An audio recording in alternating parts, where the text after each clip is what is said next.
Where are you? My family planned a cruise without me to make me the free babysitter. So I took a 9-day trip. They called screaming at the airport. They expected me to watch 3 kids, so I took my own vacation instead of going on the family cruise, and they were severely smacked by karma. What's going on, Reddit? Normally, I just look at articles and ask myself, how could a family do something like that? It turns out that I have a story worth sharing from my own family. I need some perspective since, for the past 10 days, this has been weighing heavily on my chest. I'm 32 years old, childless, single, and seemingly the family doormat. The backstory is as follows. Eleanor, my aunt, is retiring from teaching after 38 years. She essentially serves as our family's matriarch and keeps everyone in touch. She plans all of the holiday meals, remembers everyone's birthdays, and even prepares small care packages for the younger cousins as they head off to college. We are all held together by her. Her retirement is obviously a huge event, and I was thrilled to join in the celebration, or at least I was until I learned that I would not be participating. It all began when I was having supper at my folks' house earlier this month. My sister was scrolling through her phone, my dad was half watching TV, and my mom was fretting about what to make. It was just another ordinary evening. I casually inquired if anyone had any suggestions for a retirement present for Aunt Eleanor while we were talking about unrelated topics. I only hesitated when my sister added, "Oh, we're giving her a group gift on the cruise," without even taking her eyes from her phone. What kind of cruise? At first, I believed I had misheard her. I mean, I would be aware of any scheduled family vacation, right? I asked her what she was talking about while nervously laughing. She raised her head, obviously perplexed that I was perplexed. I mean, the cruise. It has been almost a year since we started planning it. Every adult in the family is leaving. Don't tell me you forgot, she added, as if I were the only one who had somehow overlooked this important fact. My mother gave me an uneasy smile, as if she didn't want to be the one to break the news. When I turned to her for confirmation, after a few days in Hawaii, she clarified, "It's a cruise to celebrate your aunt's retirement." I had the impression that I was in a strange prank show at the time. I was in the dark about this elaborate excursion, while everyone else was aware of it. My mother gave me a tense little laugh when I inquired why I hadn't been informed, and then she said, "Well, we thought you'd be more help staying back. Remaining behind? What can you help with?" My sister added, "The kids are the most obvious thing in the world. It only made sense for you to stay and watch kids while we're away because you're so good with them." Watch children? I was asked to watch the kids.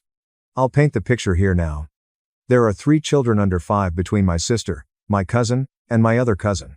3-year-old, 4-year-old, and twins somewhat older than 2 years old. And they had somehow determined that I would be more than happy to stay behind and monitor them all without even consulting me. I gaped at them in shock. "So you organized this entire trip without inviting me and just thought I'd be fine staying home to watch the kids?" My sister gave a shrug. "Well, yes. You have no children or other obligations, and you're always so dependable. It simply made sense." To whom did it make sense? I turned to face my mother in the hopes of receiving an explanation that would not make me feel like a total afterthought. "We didn't mean to leave you out, honey," she added with a feeble smile. "We simply assumed you would comprehend. You have always been the one with responsibility." It was like being slapped in the face by that term. When someone needs assistance, I've always been the one to step up. Yes, I have assisted with school pickups, watched the kids in an emergency, and even filled in for my sister when she had work difficulties, but this was on a whole different level. They lacked the manners to even ask me. They simply made a decision. In an attempt to defuse the situation, my mother promised to bring me a memento, as if that would somehow make up for my exclusion. In contrast, my sister pretended that I was exaggerating. She remarked nonchalantly, "It's not like you'd enjoy the cruise anyway. I take it that you don't like big crowds? Please pardon me." They were now making decisions about what I would and would not like. I sat there attempting to take it all in. This wasn't only a mistake. This was intentional. I wasn't a member of the private Facebook group where they had been organizing this for almost a year. They are all aware that I don't use Facebook. They could have called, texted, or even casually brought it up at any of the numerous family get-togethers we've had, but they chose not to. My mother attempted to sidestep my comments about how painful it was to be left out. "We didn't intend to offend you. It was only sensible. Useful to them." Soon after, I departed because I was too upset to continue the conversation. But as the days went by, the rage developed into something more profound. It was more than just the journey. It has to do with how my family perceives me. I don't have any wants, goals, or desires of my own. I'm just the one they can rely on to be dependable, helpful, and willing to make sacrifices when it suits them. I kept playing the discussion over and over in my mind. I recalled how I had altered my schedule to assist my cousin when her twins were ill, or how I had dropped everything to help my sister when she was overburdened with her child. They couldn't even bother to ask me if I would be comfortable with this, even though I've always been there for them. As I gave it more attention, I came to the conclusion that this wasn't an isolated incident. They have always treated me in this manner. I didn't even realize how frequently my family took advantage of me because I was so ready to support and be there for them. But I'm done this time. I'm not sure how I'll deal with this in the future. One thing is certain, though, I won't be sticking behind to watch the kids. Not now. Guys, tell me what you think. Have you encountered such circumstance previously? After I see how things work out, I'll post an update. First update. Hello everyone. It appears like things are getting worse, so I'll keep you informed. Alright, so I was fuming with rage for a few days after that dinner fiasco. How can you even comprehend anything like that, really? Your whole family organizes this enormous once-in-a-lifetime trip. They want you to simply roll over and babysit for free, in addition to excluding you. It seemed so planned and purposeful, as if they just saw me as a helper and not as a member of the family. I was not going to let this go, so I attempted to calm down and figure out how to deal with it without losing my cool. About a week later, I texted my sister to let her know that I also wanted to go on the trip. I reasoned that if they didn't invite me because they thought I couldn't or wouldn't want to go, perhaps I could salvage this by re-entering the mix. I also claimed that I could easily make the arrangements because I had some time off approved at work. Sorry, there isn't any more space, she replied. What? When I asked her what she meant, she clarified that the cruise was now sold out because the group had already reserved their slots months in advance.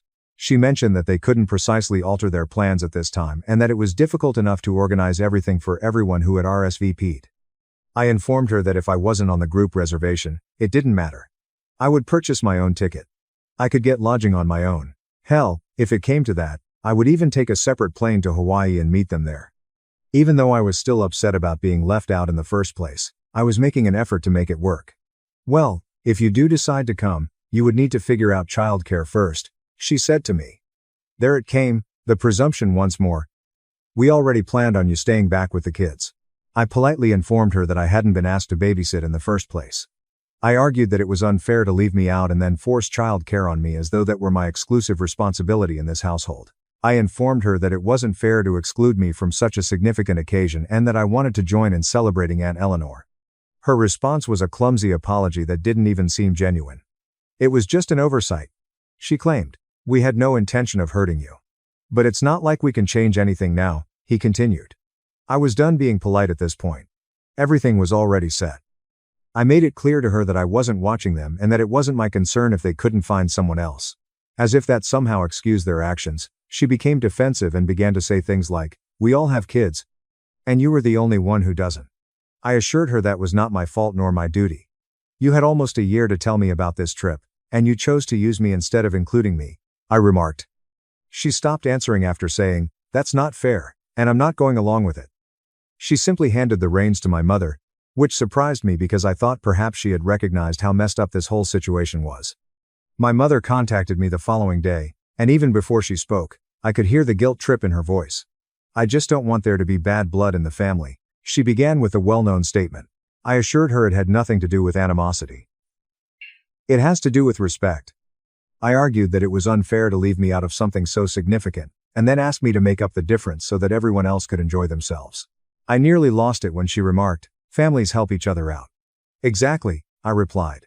Families support one another. However, where could I find assistance? Where was the regard for my emotions? You didn't even consider asking me what I wanted. She attempted to defuse the situation by stating, "We didn't mean to make you feel left out. You just assumed I'd be okay with being left out and used. We simply believed that you would feel better at ease remaining here, able to comfortably watch 3 children under 5 while the others are on a cruise." Yes. It sounds really cozy. I told her I wasn't going to do it, and that was the end of it. She sounded dissatisfied, as if I had somehow failed her. She even attempted to use the "we're all counting on you" tactic, but I refused to back down. I experienced a range of feelings once I hung up. I felt a strong sense of betrayal, but I was also proud of myself for sticking my position. These individuals are meant to love and support me, yet they couldn't even bring themselves to treat me fairly. The icing on the cake. Later that day, in an attempt to patch things up, my cousin texted me. She acknowledged that I was upset, but she advised me to see the wider picture and consider how difficult it is for parents to manage everything. I didn't answer at all. I was too exhausted to continue arguing. This is the problem, though. I still have time off that has been approved by my employer, and I will not waste it keeping children at home while my family is out having a good time. They're in for a surprise if they assumed I would simply roll over and accept this. I began planning on my own. Plans that didn't entail taking care of other people or providing for their needs. It's okay if my family chooses to act as though I don't exist. I'll demonstrate that to them. What are your thoughts? Is this the wake-up call they needed, or should I just go and do my own thing? Sincerely, I'm still trying to determine whether I handled this correctly, so please let me know. Watch this space for further update. The second update. Hello once more. I therefore made the decision that I would not allow my family to ruin my vacation after the entire ordeal.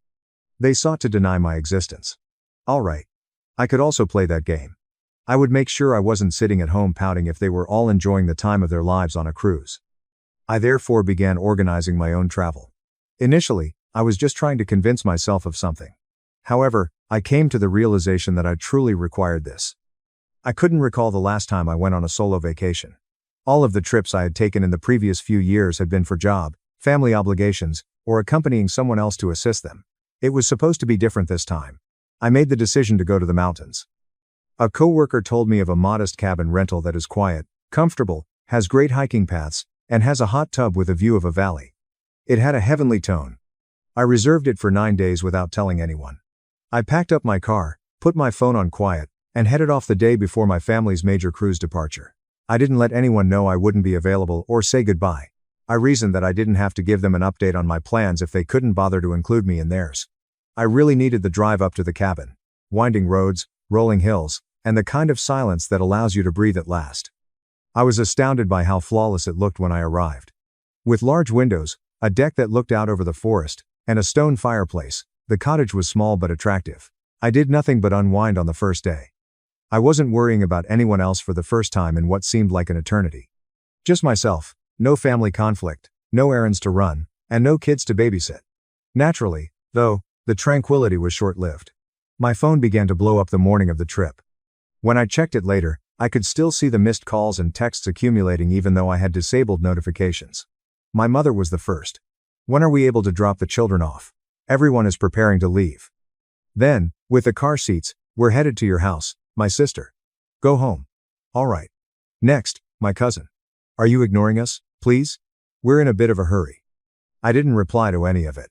They became increasingly irate as the messages continued to arrive. This isn't funny, my sister texted. Everyone is waiting for you to take the initiative. In her guilt-trippy voicemail, my mother said things like, I just don't understand why you do this. We are a family. We depend on one another. Eventually, my cousin texted me a lengthy tirade about how careless I was and how self-centered it was of me to abandon them at the last minute. She even dared to say that by making things more difficult for everyone, I was spoiling Aunt Eleanor's special day. Oh, I was angry. Ruining the day for Aunt Eleanor. They didn't think I was significant enough to be invited, which is the only reason I wasn't present to celebrate her. However, I was suddenly the villain. Yes. After that, I switched off my phone entirely. I refused to allow them to make me feel guilty for standing up for myself. It was just what I needed for the remaining 9 days. I spent hours blogging and thinking about everything, sat in the hot tub beneath the stars, and explored trails with breathtaking vistas. Sitting by the fireplace one evening, I reflected on how I had allowed my family to mistreat me for years. I had always been the person who said yes and gave up all to lend a hand. Even though I cherished my family, I came to the realization that I had been putting their needs ahead of my own satisfaction. However, it is no longer the case. I felt completely changed by the time I drove home at the end of the 9 days. I was finished and no longer angry. I'm done being the backup plan. I'm done being the unseen assistant. I'm over being treated as though I didn't exist. I had no idea that the fallout was just around the corner. I was preparing for the impending storm when I returned from the cabin. It had been over 2 weeks since I had communicated with my family. And they were prepared to provide it to me, based on the quantity of missed calls and texts. I had just had time to set my luggage down when I arrived home when my phone began to ring. My mother was there. I considered leaving it on voicemail, but decided that I might as well end it now. She started talking as soon as I responded. You are where? Are you aware of what you've done? She was upset and disappointed, which is how she likes to make me feel like the worst person alive. I was on a trip the same way you all were, I responded, maintaining my composure. That didn't go down well. She continued by talking about how my absence from the family forced my sister, cousin, and aunt to make last-minute arrangements. They apparently had to make last-minute plans when I failed to show there. They were all upset with me after my sister ended up leaving her 3-year-old with a friend and my cousin had to cancel her cruise completely in order to stay with her twins. They're saying, "You ruined the trip," my mom remarked. I inhaled deeply and said to her, that's exactly what I wanted. Why is it my fault that they made plans without me? Why must I clean up a mess that I didn't cause?" She attempted to interrupt me, but I continued. "Mom, you didn't invite me. You didn't even consider telling me about the trip until I happened to come across it. You all assumed I would remain back and babysit instead of expressing regret. Are you aware of how painful that was?" After a brief period of silence, she said, "We assumed you would understand. You've always been dependable." Dependable. Once more, there it was. Being dependable does not imply that I am your fallback option, I informed her. I am also a member of this family. Or so I believed. However, you made it apparent that my sole responsibility is to look after everyone else while you all go out and enjoy yourselves. She didn't like that at all. That's not okay, and I'm not doing it anymore. She began discussing how families make sacrifices for one another and how my refusal to assist was selfish. I informed her that no one had respected me when they had made these arrangements without consulting me, and that families also respect one another. She became defensive and declared she didn't want to argue after that. When she saw that I wasn't going to back down, it was typical. Before hanging up, she added, "Just for good measure, I hope you're happy with yourself." But it didn't end there. My sister sent me a lengthy, passive-aggressive text later that night. She said that I had abandoned her and that I had abandoned the family when they most needed me. She continued by describing how difficult it was to locate a last-minute caregiver for her daughter and how her buddy wasn't even very good with children. In response, my cousin sent a tirade, accusing me of ruining her entire trip by failing to locate someone to care the twins. She even mentioned that my aunt was upset with me for missing her retirement celebration. That one hurt. I felt horrible because I adore my aunt and I wanted to be there for her. However, I told myself that I wasn't to blame. I was not even allowed to participate in the festivities. Neither of them received a response from me. Rather, I took some time to compose a message for the entire family in the group chat. Yes, the same one in which I was left out during the trip's planning. "Hello everyone, I've been the target of a lot of criticism on the trip's problems, so allow me to correct the record.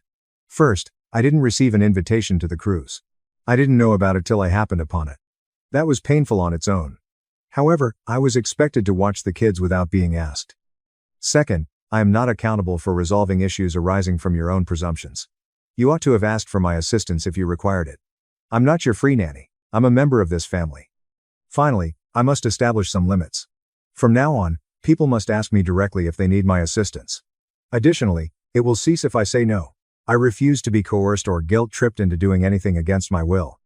I want to be respected, but I also adore this family." I placed my phone down and sent it. I didn't even give a damn about the consequences. I wasn't going out of my way to appease everyone for once. I believed that my stern message would establish boundaries and put an end to the pandemonium. Rather, I felt as though I had tossed a grenade into the group chat for the family. Fallout. The backlash began right away. My phone was inundated with calls, texts, and guilt-tripping voicemails by the following day. It was more than just their anger. I could handle that. No, this was entitlement on a level I was unaware of. My cousin with the twins was the one who called me first. From the beginning, her tone was harsh and accusing. She started out by saying, "I just don't understand how you could do this to us," eschewing any courtesy. I breathed out slowly. "What precisely do you do?" Even though I knew where this was going, I asked. She yelled, "You left us scrambling. We had no choice but to cancel everything since we assumed you would be home to look after the kids. Are you aware of the amount of money we lost?" "That's unfortunate," I said coolly. "However, I'm not accountable for it." She gasped as if I had just insulted her. "If you knew there would be a problem, you should have made child care arrangements beforehand. You're acting utterly irrationally." "Families help," I said in a firm yet steady voice. "This isn't how families treat each other. To help, someone must ask for assistance. Nobody talked to me about this. I wasn't even told about the trip." She didn't like that response. "You just assumed I'd be okay with it, and that's not fair. No one told you that it was an accident," she protested, her voice brimming with frustration. "We believed you could watch the children without any problems." "You've done it before," I retorted. "And I've done it before when I was asked and agreed to it." Nobody asked this time. I was momentarily stunned when she said, "You can't just make plans for me and expect me to be okay with it." We could have reported the child's abandonment to the police, you know. It took me a moment to comprehend what she had just said. You were supposed to be home to care for them. What? I asked, truly perplexed. She continued, you left us in a bind. The person we were depending on was you. Simply leaving when the children were meant to be with you is neglectful. I was powerless to stop myself. I chuckled. I said, you can't be serious. You cannot file a police report against me for refusing to accept a duty that I was never asked to perform. That is absurd. I took advantage of her brief silence to continue, saying, you don't get to assume things and then punish me when your assumption is wrong. I remarked, my house isn't even childproofed. Additionally, I must admit that I don't particularly enjoy being around children. She burst out, I'm not prepared for this, and I don't want to do it. Whoa, you're just stating that you don't give a damn about your family now? Is that all? Do you believe you are too skilled to assist? No, I replied, my heart boiling. I believe I have the right to live my own life and make my own decisions. After saying, I'm not required to give up my time and effort whenever you feel like it, just because I've helped in the past. She hung up on me. However, it didn't stop there. The next person to jump in was my sister, who sent a furious series of texts accusing me of ruining the family dynamic and making Aunt Eleanor's retirement all about me. She yelled at me about my selfishness and how I was disappointing everyone. I didn't even try to respond to her. My mother then gave me a call. Unlike my cousin, she wasn't angry. She was disappointed, which is somehow worse. Honey, she said. We're all just so hurt by what's happened. This isn't like you. I raised you to be better than this, Mom, I interrupted. I'm not doing this. If you're calling to guilt me, save it. I'm not trying to guilt you, she insisted, though her tone said otherwise. I'm just saying you've really upset your sister and cousin. They were counting on you. And they should have asked me if I was available, I said. They didn't. They assumed. That's not my problem. She sighed heavily. This isn't how families are supposed to work. We're supposed to help each other. Helping requires respect, I said firmly. No one respected me enough to include me in the trip. No one respected me enough to ask if I could help. They just made plans and expected me to fall in line. That's not helping. That's being used. She didn't know how to respond to that. Instead, she switched tactics. Aunt Eleanor is so upset that this drama has overshadowed her celebration. Do you even care about how this is affecting her? I felt my patience snap. If you cared so much about Aunt Eleanor's celebration, maybe you shouldn't have excluded someone who wanted to celebrate her, too. This isn't my fault, Mom. Stop trying to make it my responsibility to fix your mistakes. She didn't say much after that, just another heavy sigh before muttering, I hope you're happy with yourself, and hanging up. The only bright spot in all of this was Aunt Eleanor herself. She called me later that evening. I just wanted to check in on you, she said. I heard about the drama, and I wanted to say I'm sorry for how the family has treated you. I didn't realize you hadn't been included in the trip. If I'd known, I would have insisted you come. I hate that this has become such a mess. Her words meant more to me than I could say.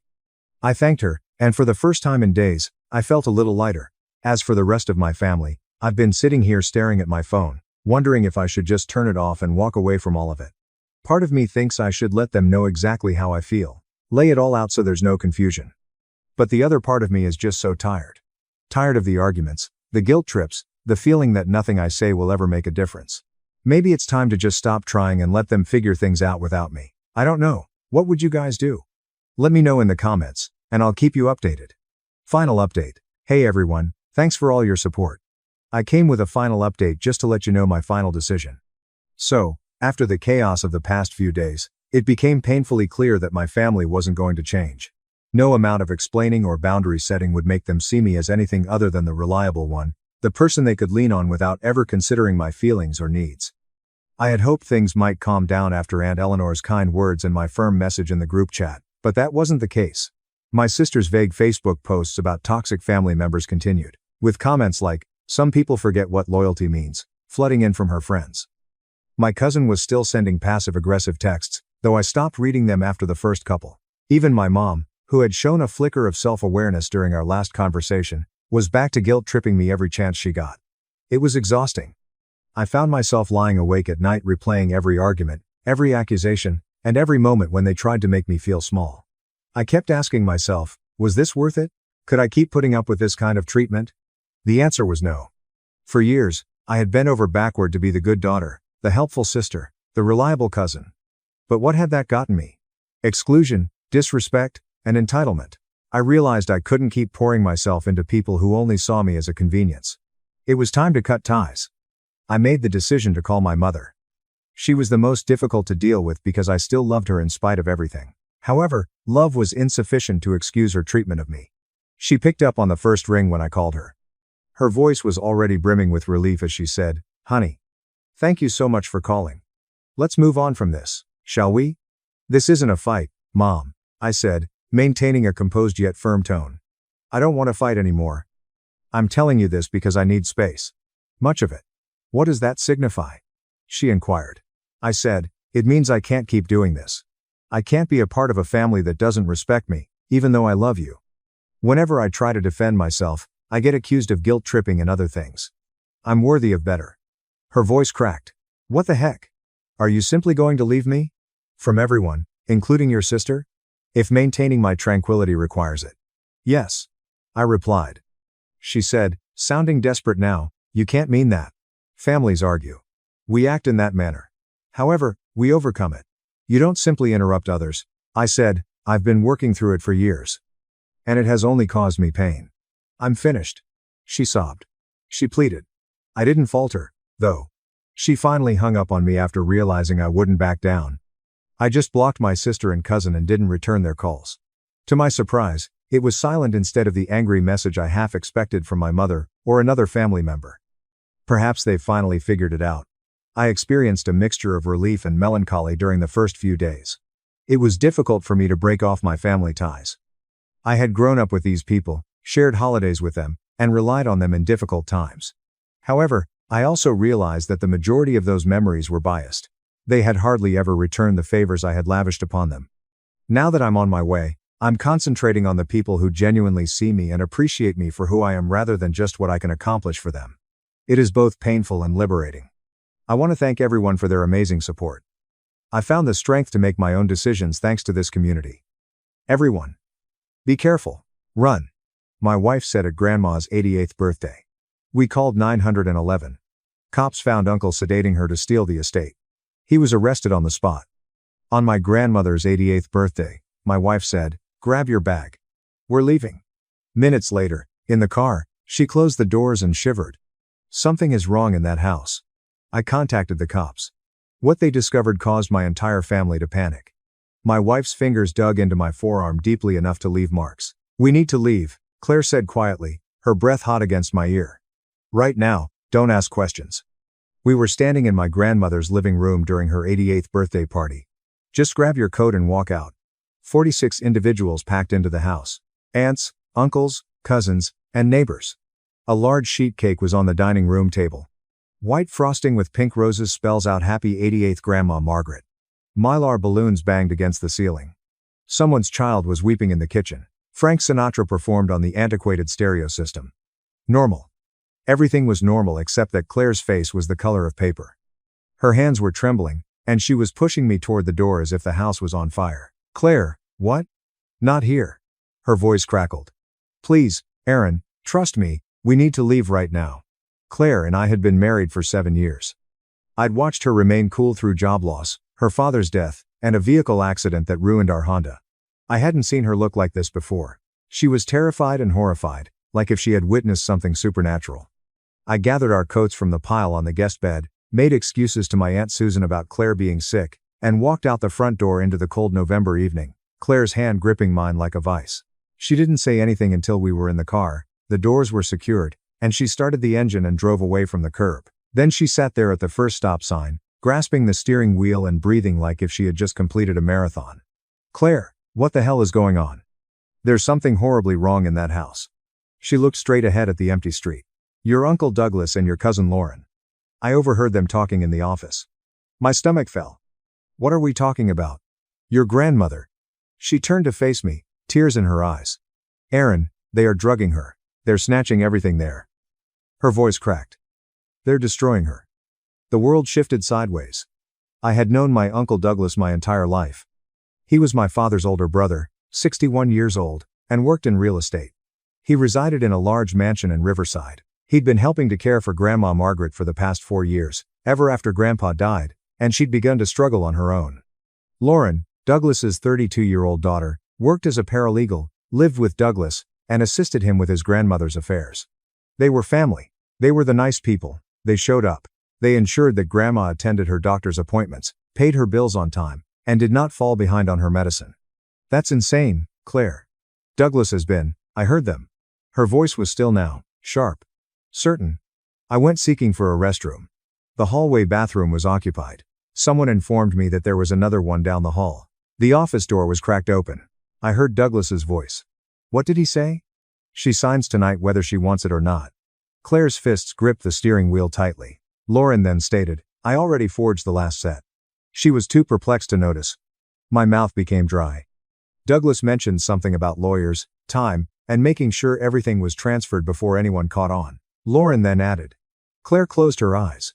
There are no mistakes this time. Everything must be clean. Jesus Christ. I peeked through the opening in the door.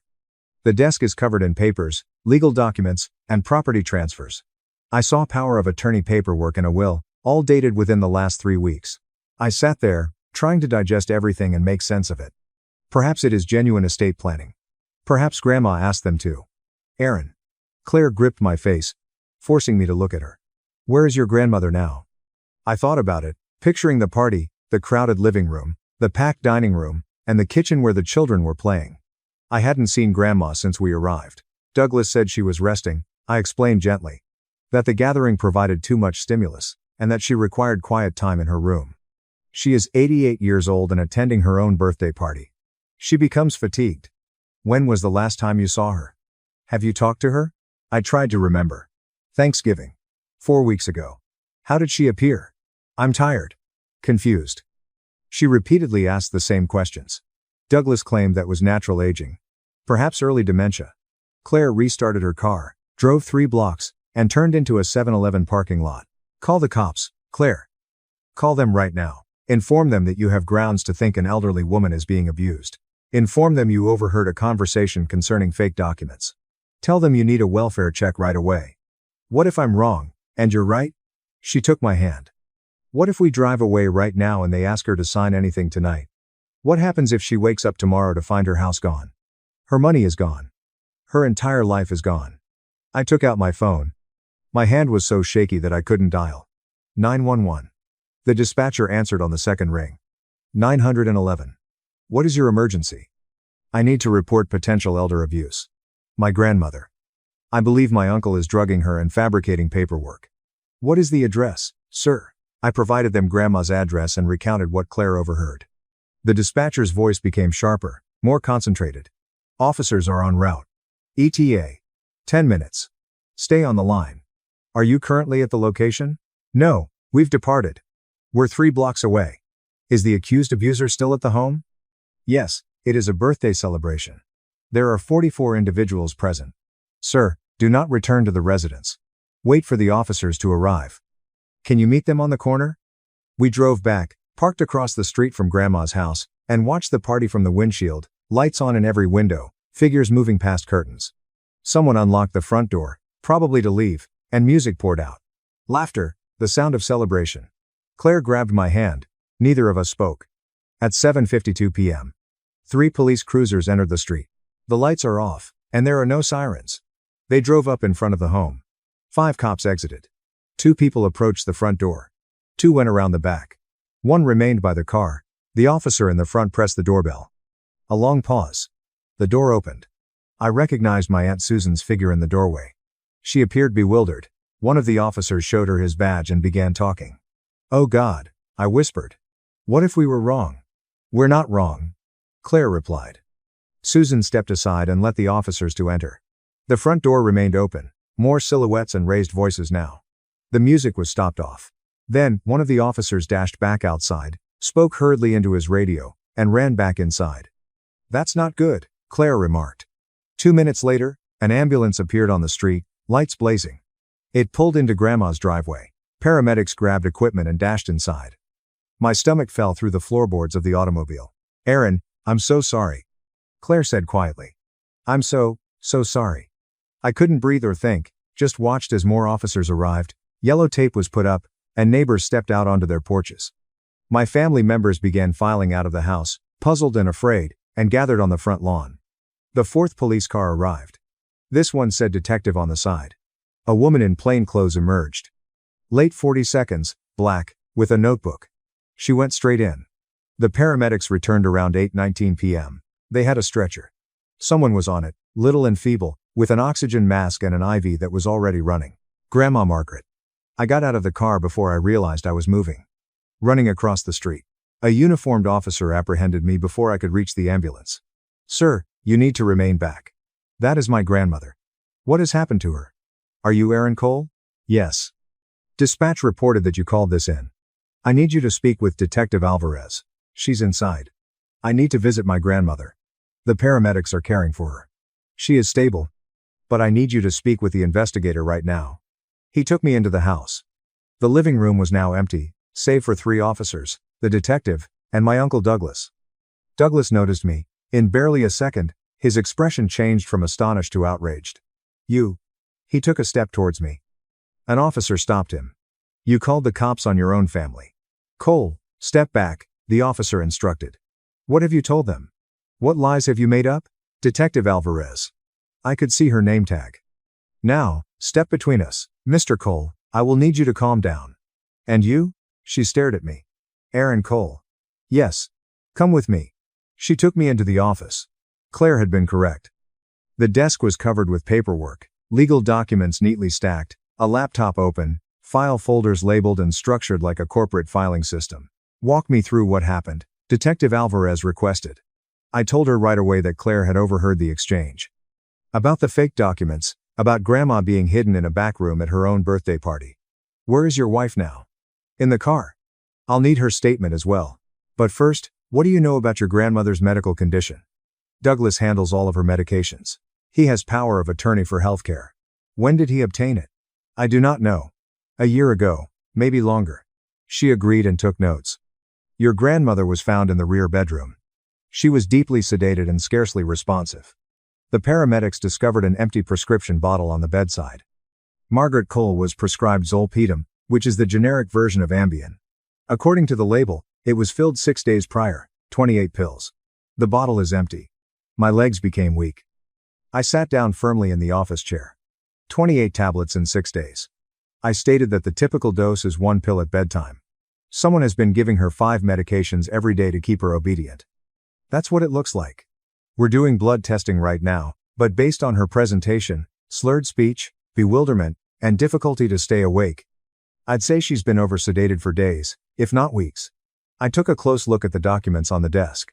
The property transfer deed was dated November 18th, 6 days ago. Quitclaim deed transferring grandmother's home from Margaret Cole to Douglas Cole.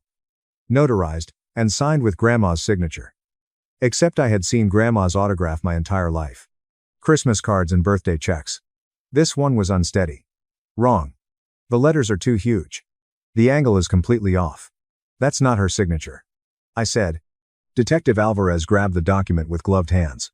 Place it in an evidence bag. We'll need a handwriting expert to corroborate that. But between you and me, I've seen enough forgeries to identify one. 12. She pointed to additional documents. The power of attorney was signed 3 weeks ago. A new will was signed 10 days earlier. Douglas and Lauren Cole will inherit everything from the estate. Bank account authorizations. Investment account transfers. Someone has been systematically transferring every asset that your grandmother owns. How much are we talking about? Based on what I see here, the house is valued approximately $725,000. According to bank statements, savings accounts have total balances of approximately $360,000. Investment accounts for an additional $210,000. She owns a rental property in Anaheim worth around $540,000. We're looking at more than $1.83 million in assets. I felt nauseous. Douglas has stolen from her. Douglas has been liquidating her entire life, and according to the timeline, tonight was meant to be the last step. What do you mean?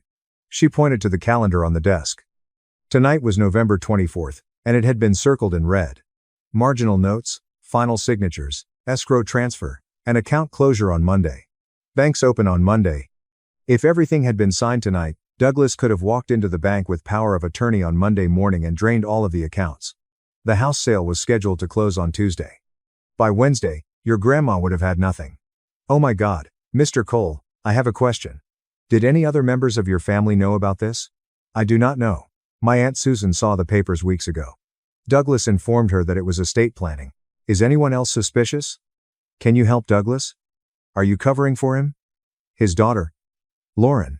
My wife overheard them both talking. Detective Alvarez nodded. Lauren Cole.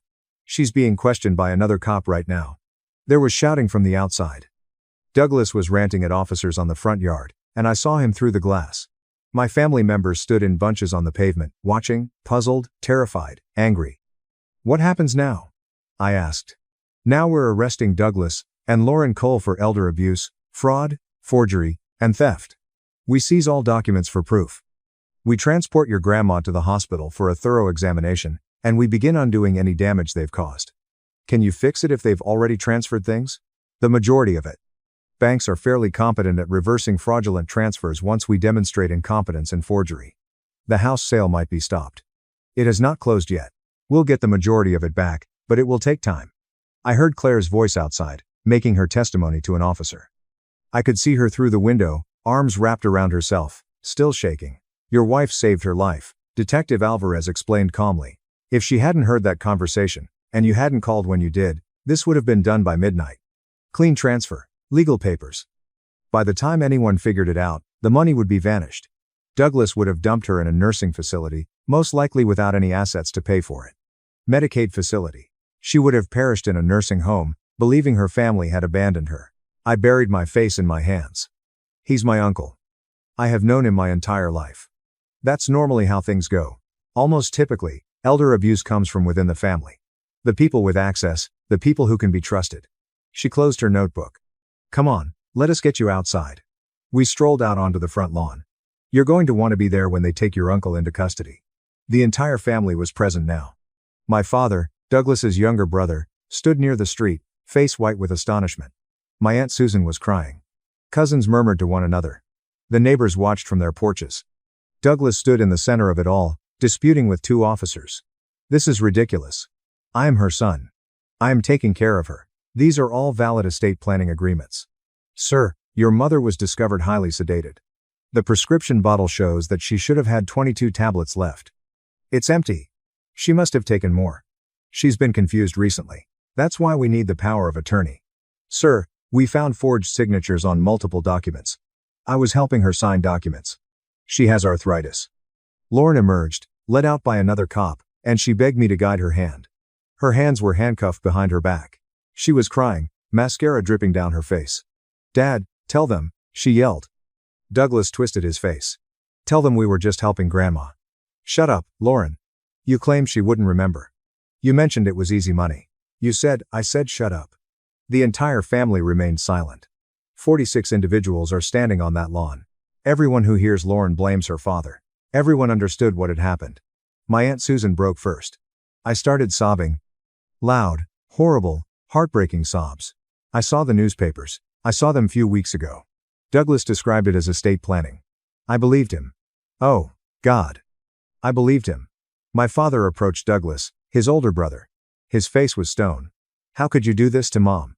I was not doing anything to her. I was assisting her with her financial affairs. She can't handle it alone longer. You were drugging her. You forged her signature. You were stealing all she owned. It would have been mine anyhow. When she died, I was merely speeding up the process. The words hung there. Accelerating the procedure. Like Granny was an inconvenient intermediary between Douglas and money. Like her life was something to be rushed through. Detective Alvarez came forward. Douglas Cole, you've been arrested for elder abuse, fraud, forgery, and grand theft. You have the right to remain silent. She proceeded to read him his rights as another officer handcuffed him. Douglas's face changed from red to purple to white, and his mouth opened and closed like a fish. This was a mistake. This is a tremendous error. I am her son. I have rights. They escorted him to a police car and seated him in the rear seat. His gaze met mine through the glass as they drove past. Pure wrath, disbelief, and rage. He never imagined he'd get caught, had undoubtedly been planning this for years, gathering documentation, developing a narrative of Grandma's deterioration, establishing himself as the responsible son, and caring for his aged mother. He never expected his nephew's wife to bring him down. Lauren got in a different car, still crying and yelling.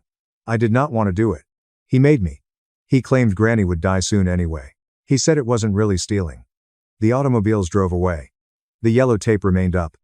The birthday celebration, cake, balloons, and presents stood abandoned inside a house that had become a crime scene. Claire appeared at my side and wrapped her arm around my waist. How are you doing? I do not know. I suppose I am numb. I apologize. I'm sorry for dragging you into this. You saved her life. I almost didn't say anything. When I heard them chatting, I almost convinced myself that I had misunderstood, that I was overreacting, and that it was none of my concern. But you said something. She nodded and placed her head against my shoulder. My father approached Aaron. Claire, thank you. If you hadn't, he couldn't finish. Just drew us both into an embrace. The family around us was splitting. Some others were crying, angry, and protecting Douglas. He could not have known. Maybe there was a misunderstanding. The police are overreacting. My Aunt Susan was not among them. She was speaking with Detective Alvarez, giving a statement about the papers she'd seen, the discussions Douglas had with her, and the times he'd kept people away from Grandma, claiming she was having a terrible day or was too confused to receive visits. I took out my phone and contacted the hospital. It took 15 minutes after being transferred to reach someone who would speak with me. Margaret Cole was hospitalized at 8:33 p.m. The nurse stated that she is in the ER and is now being evaluated. Are you a family? Her grandchild. Hold on. Muffled talk, followed by a new speaker. Male, authoritative? This is Dr. Michael Reynolds, the attending physician. You are Margaret Cole's grandchild. Yes. Aaron Cole, your grandmother is stable but extremely drugged. We have drawn blood. The initial results show extraordinarily high levels of zolpidem in her system. We're also noticing indicators of dehydration and malnutrition. How long has she been living this way? I'm not sure. Weeks? Maybe months. My uncle was her primary caregiver. The one who's been arrested? Yes. Well, he has been systematically poisoning her. The dose she's been given would knock most people out for days. She's fortunate she didn't stop breathing. He stopped. We'll keep her overnight for observation, possibly longer. She'll require a detox procedure to get the medication out of her system. Once she is clear-headed, we will need to conduct a comprehensive cognitive evaluation. But I can assure you that everything your uncle told you about dementia was not accurate. That was drug-induced impairment. Is she going to be okay? Physically, sure. He mentally moaned. It will depend on how she processes what happened. She learned that her own kid had done this to her. That is trauma. Real, significant trauma. I thanked him, hung up, and stood on my grandmother's yard, trying to digest it all. Claire squeezed my hand. What have they said? She's going to live. But Douglas wasn't simply stealing from her. He was poisoning her. They kept her so sedated that she couldn't think clearly. I couldn't question what he was doing. Could not fight back. Jesus. My cousin Emily, Douglas's younger sister's daughter, approached. She was 32, worked as a nurse. Is this true about Uncle Douglas? Yes. I sensed something was wrong. I kept attempting to visit Grandma, but he always made excuses. She was asleep. She wasn't having a good day. The doctor said no visitors. I thought he was just being overprotective. He was hiding her all the time. He claimed she was confused, asking the same questions and forgetting things. That wasn't genuine, was it? The doctor says, no, it was the medications. Emily closed her mouth. Oh, my God. We all believed him. We all assumed she was deteriorating. We felt sorry for him for having to go through it. That's what he wanted. I'm a nurse. I should have noticed it. I should have known. You trusted him. We all did. Additional family members approached, asking questions, crying, angry, and puzzled. The party had transformed into something else. A crisis, a reckoning. My Aunt Susan called me aside. Aaron, I have something to tell you. Douglas requested me about a month ago to witness a power of attorney paperwork. He explained that Grandma wanted to sign it but needed a witness. I signed it. I did not read it attentively. I just trusted him. It is not your fault. I should have asked more questions. I should have made sure she knew what she was signing. Should have talked to her without Douglas present. But I did not. I simply signed it. Did you see her do it? I saw her hand move, but Douglas was holding and guiding it. He explained that her arthritis made it difficult for her to write. I assumed he was helping her. Susan cried again. I helped him. I witnessed a forgery. I'll have to testify to that, don't I? Probably. Good. I want to let everyone know what he did. By 10:45 p.m., the police had completed analyzing the scene. They had boxed up all of the documents, photographed everything, and obtained statements from a dozen family members. Detective Alvarez informed us that they were preparing a case that would most likely result in many criminal charges. How long will he be in prison for? My dad inquired. Elder abuse is a criminal. Fraud is a felony. Grand theft is a felony. We count each fake paper separately. If convicted, he faces a sentence ranging from 12 to 18 years. Maybe more if your mother wants to file civil charges as well. She will, my father responded. Once she's better, and she understands what he did, she'll pursue every charge possible. Claire and I departed about 11:20 p.m. Driving home in silence. Both too exhausted to speak. I keep thinking about the party, Claire said as we drove into our home. All those people, the cake, the presents, and the entire time she was in that back room, drugged, imprisoned, and most likely afraid. She had no idea it was her birthday. Do you believe she knew what was going on? What was Douglas doing? I do not know. I hope not. I hope she was too bewildered to comprehend. But I had a feeling she was aware, on some level, that her son was harming her, taking things from her, forcing her to sign paperwork she didn't understand, and she was powerless to stop it. The following 4 months were a legal nightmare. Douglas and Lauren were charged with 14 offenses total. Douglas posted bail, using his own house as collateral, and had a GPS monitor. Lauren remained in jail.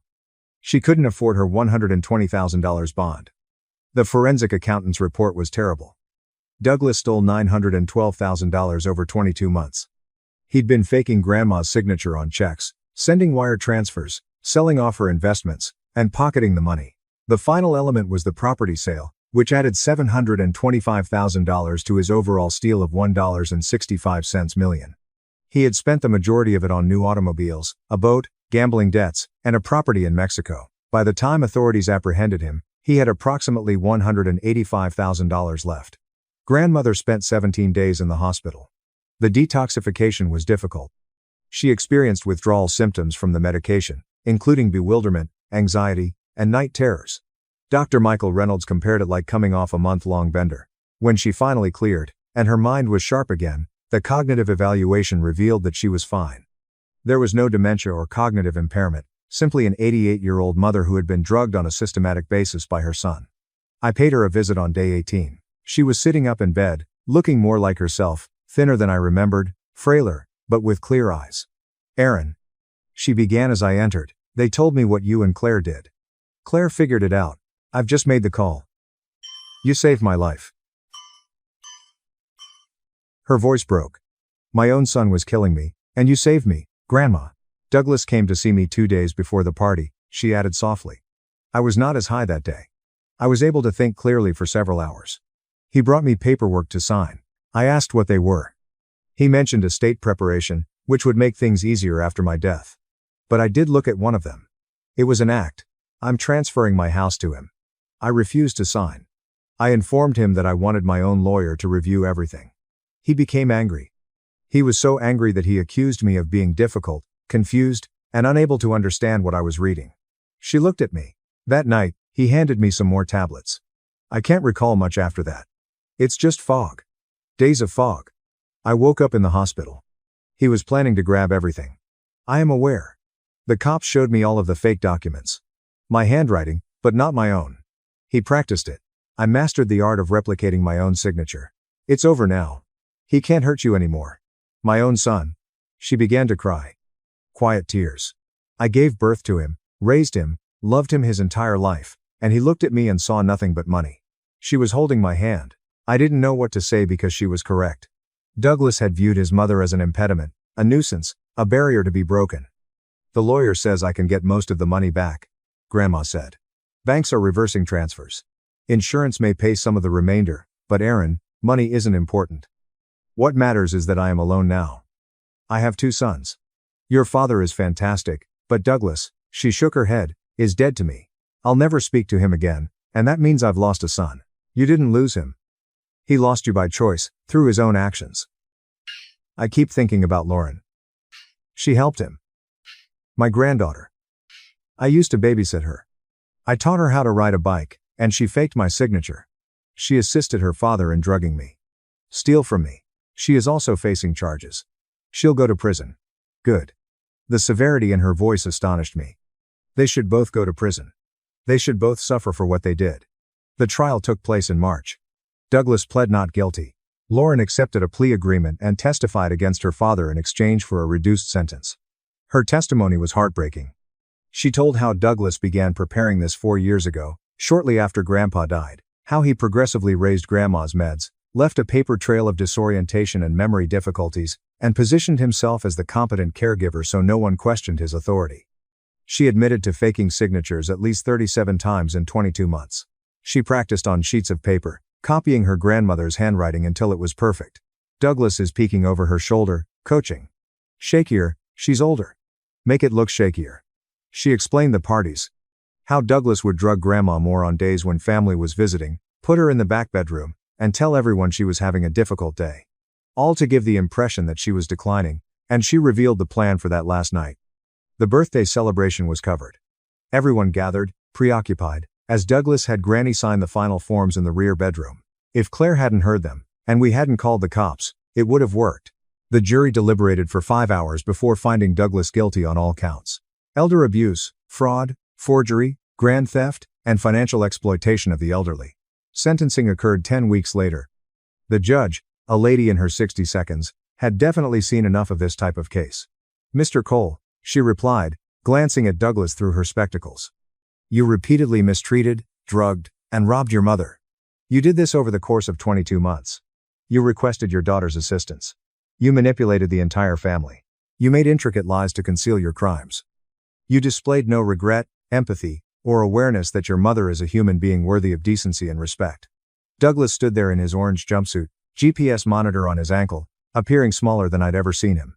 The state recommends 13 years. The defense seeks probation and reparations. I am sentenced you to 15 years in state prison. There is no possibility of parole before serving at least 11 years. In addition, you shall pay your mother full restitution for all stolen funds, which is estimated to be $912,000, plus legal fees and damages totaling $1.35 million. Douglas' lawyer objected, saying, if you cannot pay, your assets will be confiscated and destroyed. The judge overruled. The sentence stood. Lauren received 7 years. She'd be out in 5 minutes if she behaved herself.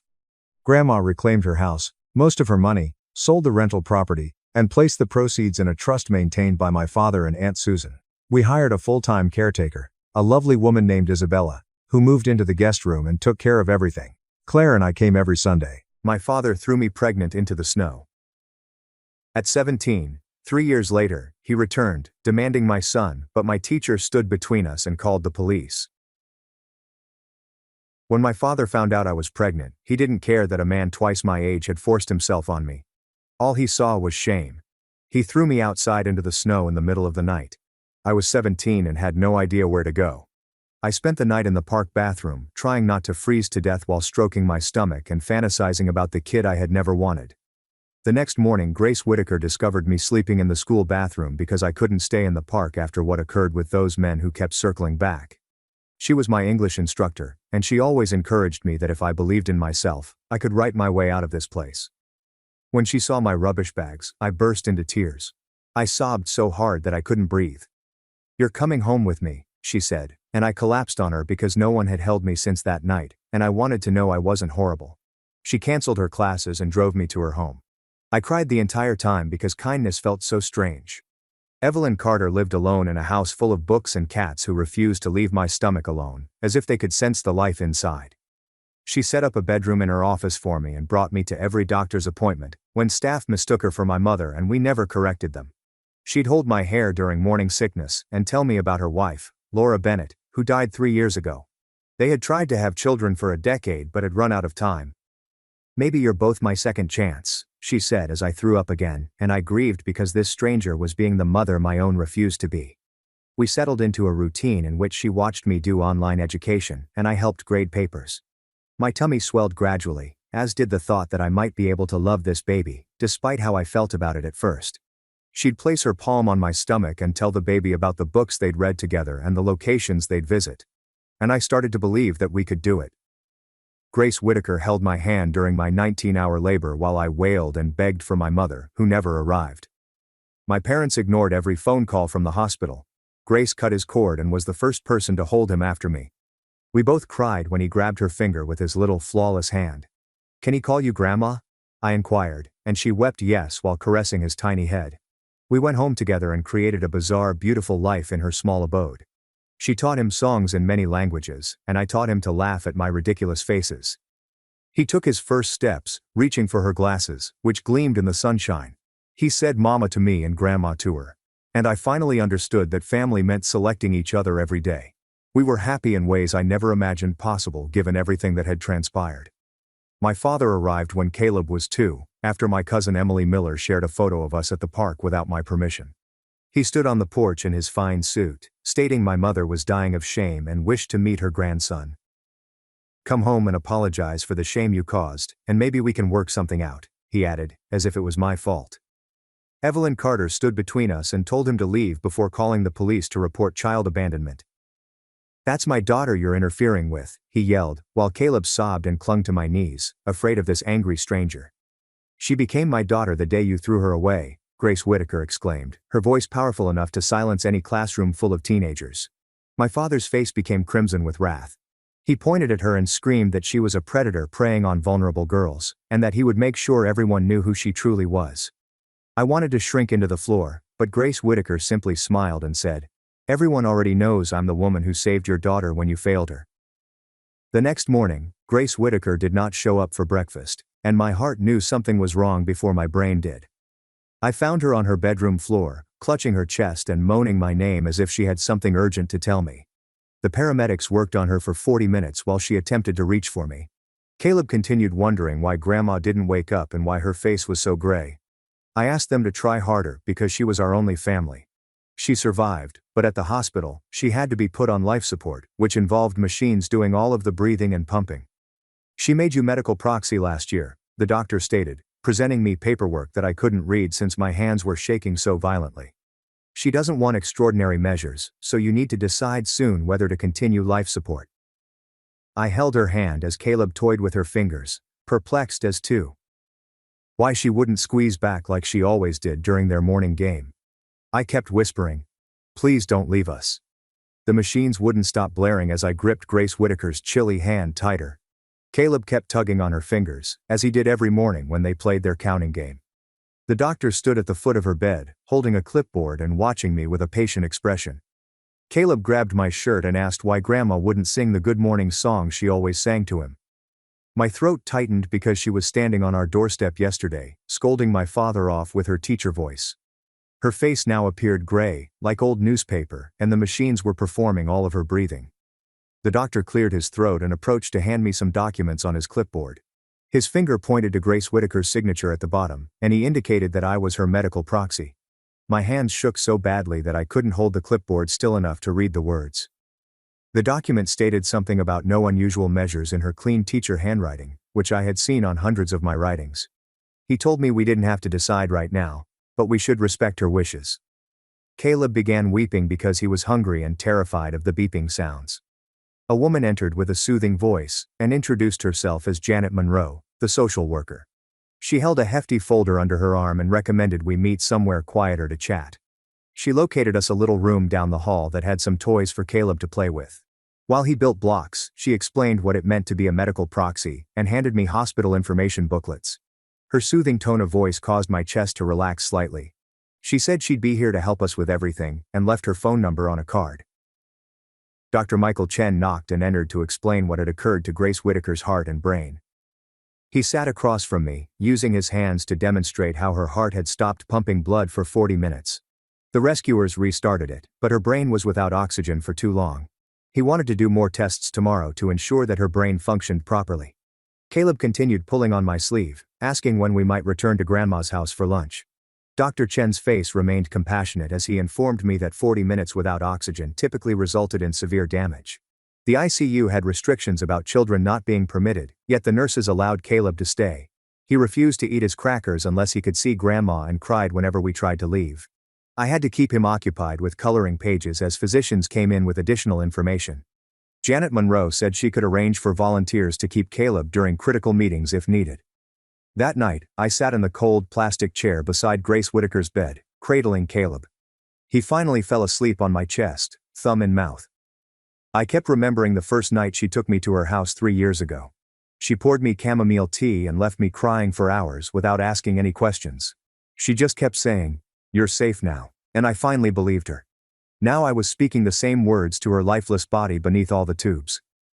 Caleb shifted in his sleep and I realized we were like orphans without her. The fear from yesterday washed over me in waves, causing my hands to quiver. My father's purple face, shouting that Grace Whittaker was a predator, replayed in my mind. My gut twisted in knots when he threatened to reveal her true identity. Janet must have noticed my breathing becoming odd because she inquired about safety concerns. I informed her about my father's visit yesterday and what he said about Grace Whittaker. She wrote something on her clipboard and stated that she would make a note in the system immediately away. That night, once Caleb finally fell asleep on the small cot they brought, I read Grace Whittaker's writings. The advance directive explained everything regarding ventilators and feeding tubes in legal terms. My eyes started growing fuzzy when I read the line that declared no artificial life support if there isn't hope. She had added a personal statement at the bottom in blue pen. It stated that she watched Laura Bennett suffer on machines for 3 weeks and never desired that. The weight of everything fell on me all at once in the hallway. I couldn't breathe and felt as if someone was sitting on my chest. Janet discovered me slumped over near the vending machines, gasping for oxygen. She showed me how to inhale for 4 counts and hold it. She held her hand on my back, reassuring me that I was not alone in this. She handed me a paper about mourning, which I tucked in my pocket without reading. The next morning, an elderly woman called Helen Crawford arrived wearing a volunteer vest. She offered to take Caleb to the playroom while I visited with the physicians. I didn't want him to leave with someone I didn't know, but I needed to hear what the doctors were saying without him pulling on me. Helen had this warm, grandmotherly demeanor that Caleb seemed to like. He picked his favorite book, The Very Hungry Caterpillar, which Grandma had always read to him. Helen promised they'd read it together and perhaps solve some puzzles. I watched them stroll down the corridor, my heart hammering, but I had to trust her. Janet was already waiting for me in a small meeting room down the hall, with papers spread out on the table and a man in a wrinkled button-down shirt sitting next to her. When I walked in, he stood up and extended his hand, while Janet explained, "This is Mark Sullivan from Legal Aid, who can help you understand everything." His handshake was firm but gentle, and he had deep lines around his eyes that gave him the appearance of someone who had seen enough to not judge anyone. He took out a yellow legal pad covered in notes and began going over the fundamentals of medical proxy authority, while I kept looking at the door, concerned for Caleb. Mark stated that my duty was not to pick what I wanted for Grace Whittaker, but to make her own decisions based on what she had told me and written down. He handed me printouts of the advance directive again and proceeded methodically through each section, while I tried to concentrate on the words rather than the way my chest tightened. When I asked about my father and whether he could take Caleb, Mark's entire expression altered, and he leaned forward with his elbows on the table.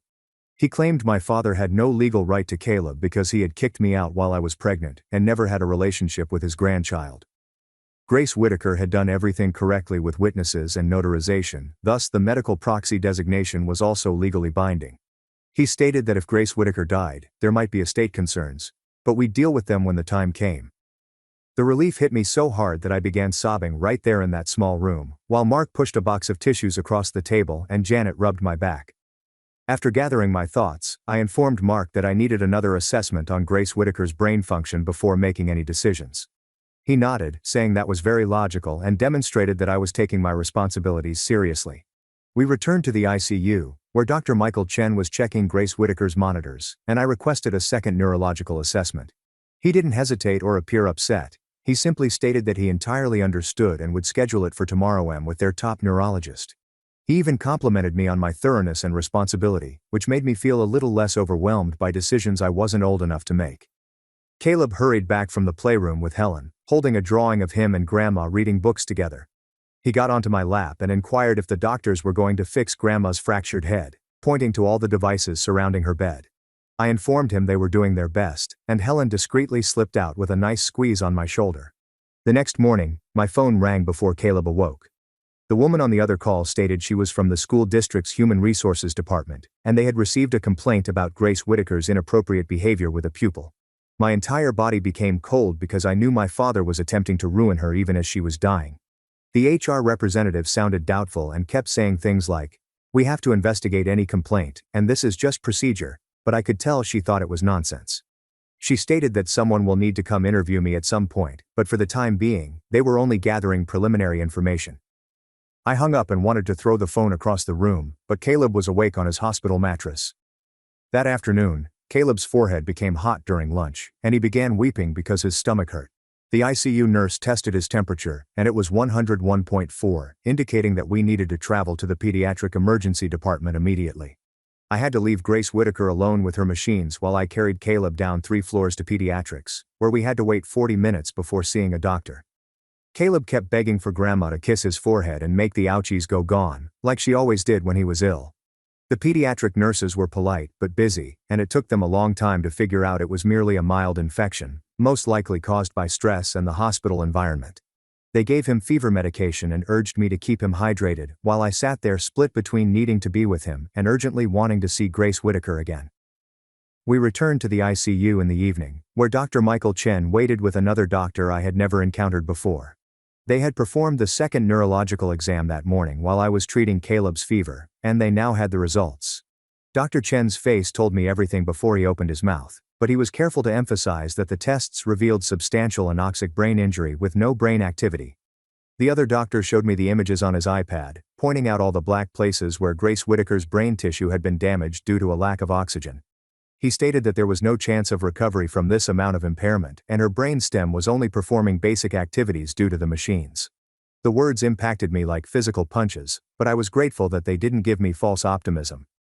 Janet Monroe arrived alongside me and announced that she had planned a family meeting with the entire care team for tomorrow morning to review treatment goals and next actions.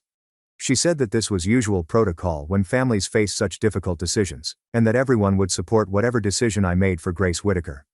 That night, I sat next to Grace's bed, holding her hand, while Caleb slept restlessly in his crib, still warm from the fever. I told her about his temperature, how he kept asking for her kisses, and the ridiculous HR complaint that we both knew was my father's fault. I took out a notebook from my luggage and began writing her a letter full of things I'd never had the opportunity to say properly. The words came out smudged and tear-stained, but I wrote about how she saved my life that morning in the school bathroom and became the mother I needed. I wrote about how Caleb would always remember his grandma as the most courageous woman who chose us when no one else would. My voice cracked and shattered as I read it aloud to her lifeless form, as Caleb colored on the floor beside us with crayons.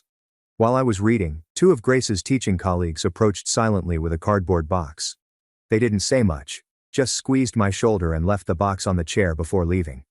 There were dozens of cards inside from her kids and colleagues' instructors, each with a message about how much she meant to them. Caleb seemed excited when he saw all of the bright drawings and began pulling them out one by one to look at the images. Mark Sullivan returned that afternoon with additional papers and a solemn expression. He explained that given my father's mounting harassment, the confrontation, and now the HR complaint, we needed to petition for a no-contact order right away. He had already started the paperwork and showed me where I needed to sign, emphasizing that the pattern of behavior would cause courts to consider this seriously. I signed wherever he pointed, as Caleb messed with Mark's pen cap. I was happy that someone with a clear mind was thinking about safeguarding us when I couldn't think straight at all. Janet returned as Mark was still sorting papers and noticed me glancing at the hospital billing sheet, which had already begun arriving. The figures made my stomach drop since even a single day in the ICU cost more than I had ever seen in my life. She sat down next to me and pulled out a new packet, explaining that the hospital offered charity care programs for cases similar to mine. We spent the next hour filling out forms as Caleb played with the buttons on the hospital bed, with Janet assisting me in listing my small income from online tutoring and showing me where to put that I had no savings. She continued assuring me that Grace Whitaker's insurance would cover the majority of the medical expenses, and that the hospital would not let me go into debt over this. The relief made me cry again since I had imagined losing everything in addition to losing her. That evening, my phone became inundated with alerts from people I hadn't spoken to since high school. Someone sent me my father's post on the town's Facebook community page, where he described Grace Whitaker as a predator who groomed vulnerable females. He claimed she took advantage of me when I was homeless and pregnant, turning everything nice she had done into something evil. The comments were already pouring in, with some defending her as the best teacher they'd ever had, while others who didn't know her were believing his lies and demanding for inquiries. I wanted to type the truth about how she saved us, but Mark snatched my phone and shouted no. He said that whatever I wrote could be used against us later, and that we needed to remain silent for legal reasons, even though it broke my heart to see her name dragged through the mud when she was dying. The next morning, we had the large care meeting that Janet had organized for the entire medical team. The conference room was packed with doctors, nurses, and a woman who identified herself as the hospital's ethics expert. She spoke in a calm manner that made me feel less crazy as she described quality of life and pain, as well as what it meant to fulfill someone's wishes. She reread Grace Whitaker's advance directive, notably the section where she stated that she did not want machines to keep her alive if there was no hope. The consultant helped me see that maintaining her on life support when she expressly stated that she did not want it was not love, but rather a disrespect to her beliefs. By the end of the meeting, I was crying so hard that I couldn't breathe. But I finally knew what I needed to do. Even though every part of me wanted to keep her here indefinitely, that night was the hardest because Caleb had nightmares and kept waking up crying for Grandma to look under the bed for monsters. He had resumed sucking his thumb, something he had not done since he was a baby. It hurt my heart to see him go backward. I held him close in the cramped hospital cot as he wailed and asked why Grandma wouldn't wake up to sing their favorite song that kept bad nightmares away. All I could do was rock him and tell that Grandma loved him even while she was sleeping, which made him scream even harder because he knew something was wrong, even if he couldn't figure out what. The next day, Mark Sullivan informed us that we needed to go to Grace Whitaker's house to seek for critical documents before anything happened. Driving there was strange without her in the passenger seat, urging Caleb to look for red cars, like they always did. Walking through her front door with the key she'd given me made me feel like a criminal, despite the fact that she'd often stated that her house was also ours. The smell struck me first, a combination of lavender lotion and ancient books that had symbolized safety for 3 years. Her coffee cup remained on the kitchen table next to the stack of essays she had been marking, with her reading glasses on top, as if she had just stepped out for a moment. Caleb dashed to his toy box in the living room and began pulling out all of the blocks Grandma had gotten him for his birthday. While I stood paralyzed, unable to move, Mark gently pulled me toward her home office, stating we needed to get insurance paperwork, bank records, and anything else vital. In her office, I discovered a large binder on the desk titled Important Documents in her insurance policies, bank flawless teacher handwriting, with tabs for everything. Accounts, and the house deed were all organized with sticky notes detailing what each item was. She knew I'd need help understanding everything. At the very back was a sealed envelope with my name on the front, which made my hands tremble so much that I could barely open it. Inside was a lengthy letter in her handwriting, discussing how Caleb and I had become the children she and Laura Bennett had always desired. She described how the morning she discovered me in the school toilet was the day her life began to make sense again after Laura died. She stated that watching me become a mother despite everything that had transpired had been the greatest privilege of her life. The letter concluded with her stating that she knew I was strong enough to care for Caleb no matter what occurred, and that she would always be proud of her daughter, even if the law didn't acknowledge it. I sat on her office floor, sobbing, while Caleb played in the next room, clutching a letter that seemed like farewell. Mark sat down next to me and began going through the binder page by page, describing everything in simple language that I could comprehend. Evelyn Carter had left everything to me and Caleb in her will, but the house still had a mortgage from the time she refinanced to pay for Laura's cancer treatment.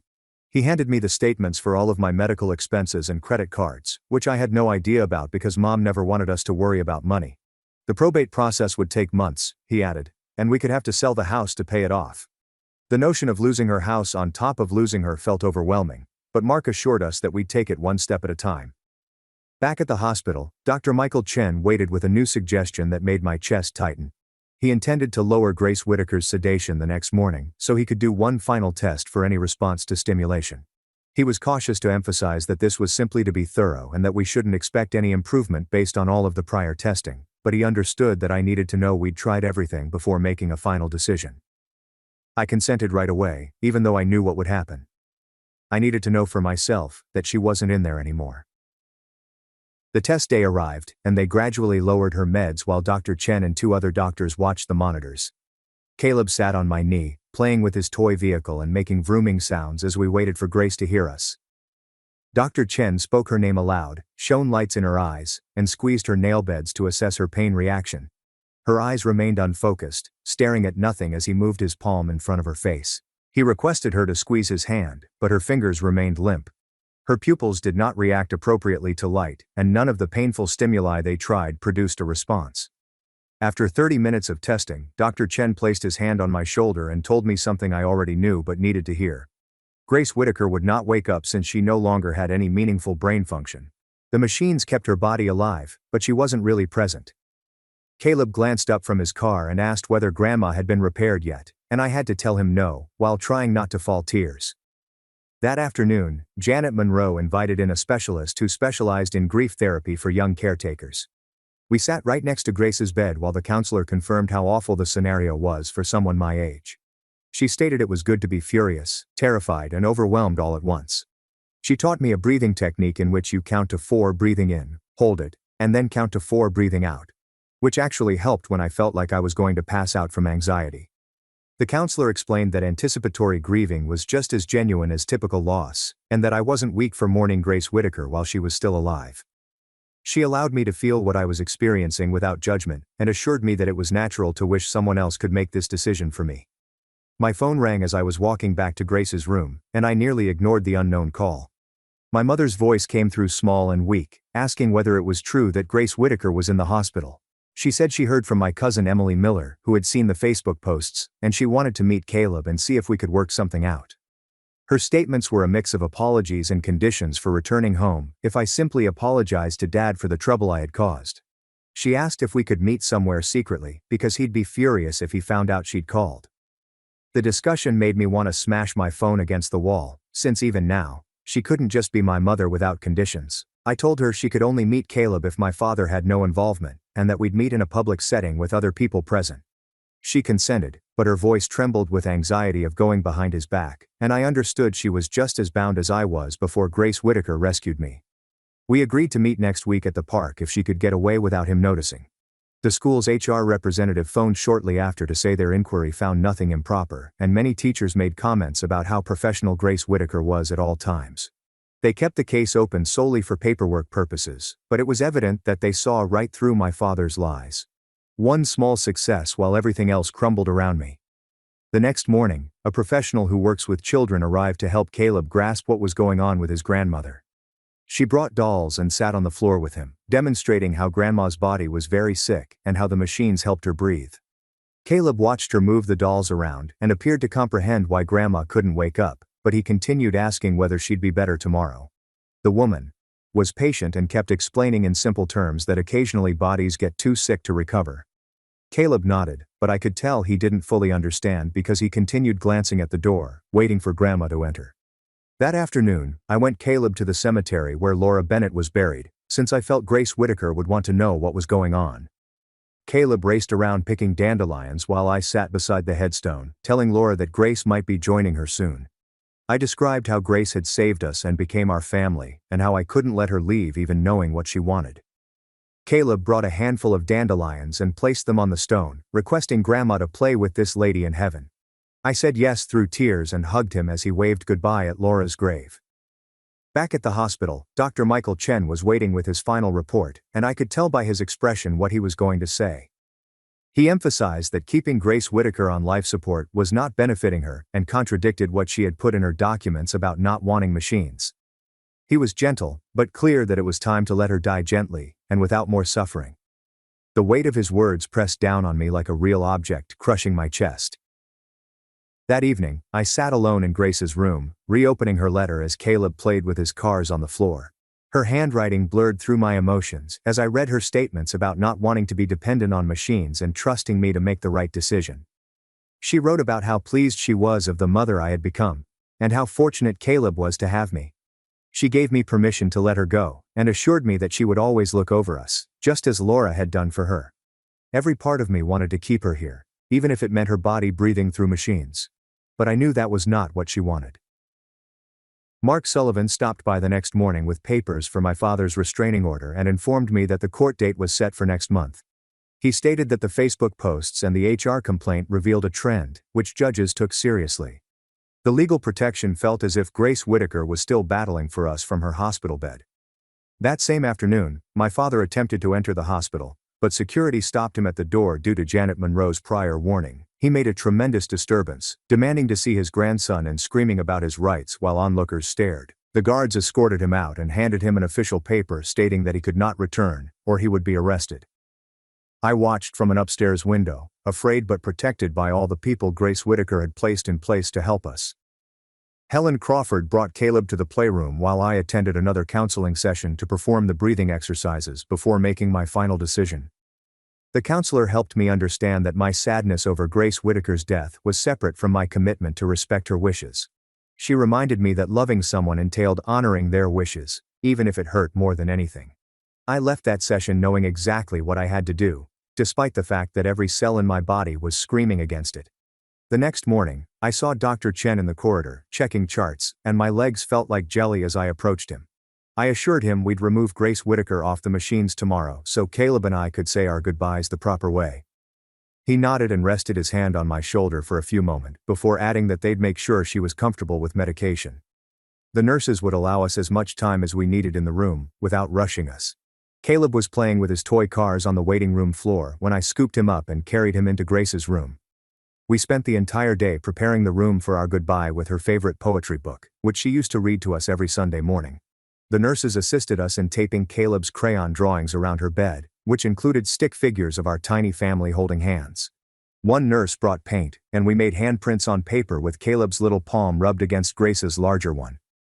Caleb kissed each of Grandma's fingers one by one, as if it were a morning game, while I played Laura's favorite music on my phone. He continued asking when Grandma will wake up to see his beautiful pictures, and I simply hugged him tighter. That night, when Caleb fell asleep in the chair, I set up my phone to make a video for him to watch when he got older. I described who Grace Whitaker was and how she helped us when no one else would. My voice kept breaking as I told the camera about her decision to be his grandmother and her love for him from the moment she met him. I talked about all the songs she taught him, the books she read, and how brave she was for standing up to my father. The video lasted 20 minutes of me crying and beginning over, but I needed him to know everything. The withdrawal morning came too quickly, and my entire body shook when the respiratory team arrived. They described each step while I gripped Grace Whitaker's hand so tightly my knuckles turned white. Caleb sat on my knee, toying with her other hand, and hummed the lullaby she always sings before bedtime. When they disconnected the ventilator, it made a peculiar sound, and the room became quiet due to the lack of machine sounds. Grace Whitaker's chest moved up and down on its own for the first time in days, but each breath was short and far apart. I murmured in her ear that we loved her and that it was acceptable to go see Laura, who was waiting for her. Caleb waved farewell to Grandma and blew her kisses, as we had trained him to do before leaving for daycare. Her breathing became increasingly slow over the course of 30 minutes as I informed her about all I was grateful for. The last breath was so quiet that I almost missed it, and there was silence for a full minute before the nurse checked for a heartbeat. She shook her head gently and jotted down the time while I sat there holding Caleb, who was attempting to get Grandma up for their morning song. The doctor entered to confirm and sign paperwork, while other nurses arrived to unhook all monitors and IVs. They allowed us to stay with her body for an hour, and Caleb began patting her face and imploring her to open her eyes. Janet Monroe stood in the doorway the entire time, not saying anything but being available in case we needed her. The organ donation lady arrived to explain that Grace Whitaker couldn't give due to her age and heart condition, which seemed wrong. She should have been able to aid people even after she died, just as she had done during her life. We arranged for the funeral home to bring her up, and I chose cremation because that was what she requested according to her documents. The school administrator called to announce a memorial service in 2 weeks at the gymnasium where she had taught for 20 years. Caleb couldn't understand why we were leaving Grandma alone at the hospital and wailed all the way to the car. 2 weeks passed in a whirl of paperwork and phone calls, and I struggled to explain death to a 2-year-old who kept looking for Grandma. The school's Human Resources Department formally ended their inquiry and wrote a letter stating that they found no proof of any inappropriate behavior. Grace Whitaker's teacher friends planned the most lovely memorial, which included images from her entire career and students reading poems. Many children stood forward to explain how she had transformed their lives or supported them through difficult times. A few people commented that she had assisted a student in need without revealing my name, which made me cry even harder. Caleb played with his bricks in the corner, glancing around for Grandma every few minutes. My father attended the memorial despite the fact that Mark Sullivan had already filed the restraining order, which had been approved by the judge. Before he could approach us, school security grabbed him and escorted him out while he raged about his rights. My mother sat in the very last row, tears streaming down her cheeks, but she did not try to approach us. The entire room full of people who adored Grace Whitaker made my father's poison appear insignificant and pitiful. After the service, Mark sat me down to explain the probate situation, and my stomach fell when he showed me the figures. Grace had taken out a second mortgage to pay for Laura Bennett's cancer treatment, leaving little equity in the home. The monthly payments were more than I could ever afford, even if I had a full-time job, which I didn't. He suggested selling the house immediately before it went into foreclosure and going away with something. Packing up Grace's house felt like ripping my heart out piece by piece, and Caleb kept asking when we were going home to see Grandma. I could only take what would fit inside our new subsidized flat, which accepted my state housing voucher. 2 bedrooms smelt of old carpet and cigarettes, but it was better than a shelter, and we could afford it. Despite the fact that we did not yet have shelves, I packed every single one of Grace Whitaker's favorite books. Caleb picked out book after book on the first night in the apartment, requesting me to read them in Grandma's voice. I did my best, but my voice sounded nothing like hers, and he recognized the difference. We built a special shelf for his books, which Grandma used to read, and he touched them all before bed as a ritual. The next morning, as Caleb ate his cereal, I opened my laptop and began filling out the community college application online. The personal statement box stared back at me vacant, and I scribbled about how Grace Whitaker rescued my life after my own family abandoned me, and how she showed me that I could write my way to a better life. My fingers shook as I scribbled about being 17, pregnant, and homeless, until a teacher noticed me and thought I was worth saving. The admissions counselor called 2 days later, and her voice trembled as she announced that she had read my essay 3 times and would waive my application cost. She provided me contact information for support services and said the school had resources for single parents, and I hung up crying because Grace Whitaker had always claimed education was my way out. Caleb's first day at the subsidized childcare center was the worst morning he'd had since leaving the hospital. He screamed and wrapped his arms around my neck so tightly that I couldn't breathe, while the teacher attempted to gently pry him away. He kept sobbing for Grandma and grasping for me as I backed out of the room, and I vomited in the parking lot from guilt. The teacher called after lunch to say he had stopped weeping and was now playing with blocks. On day 3, he sobbed for only 10 minutes.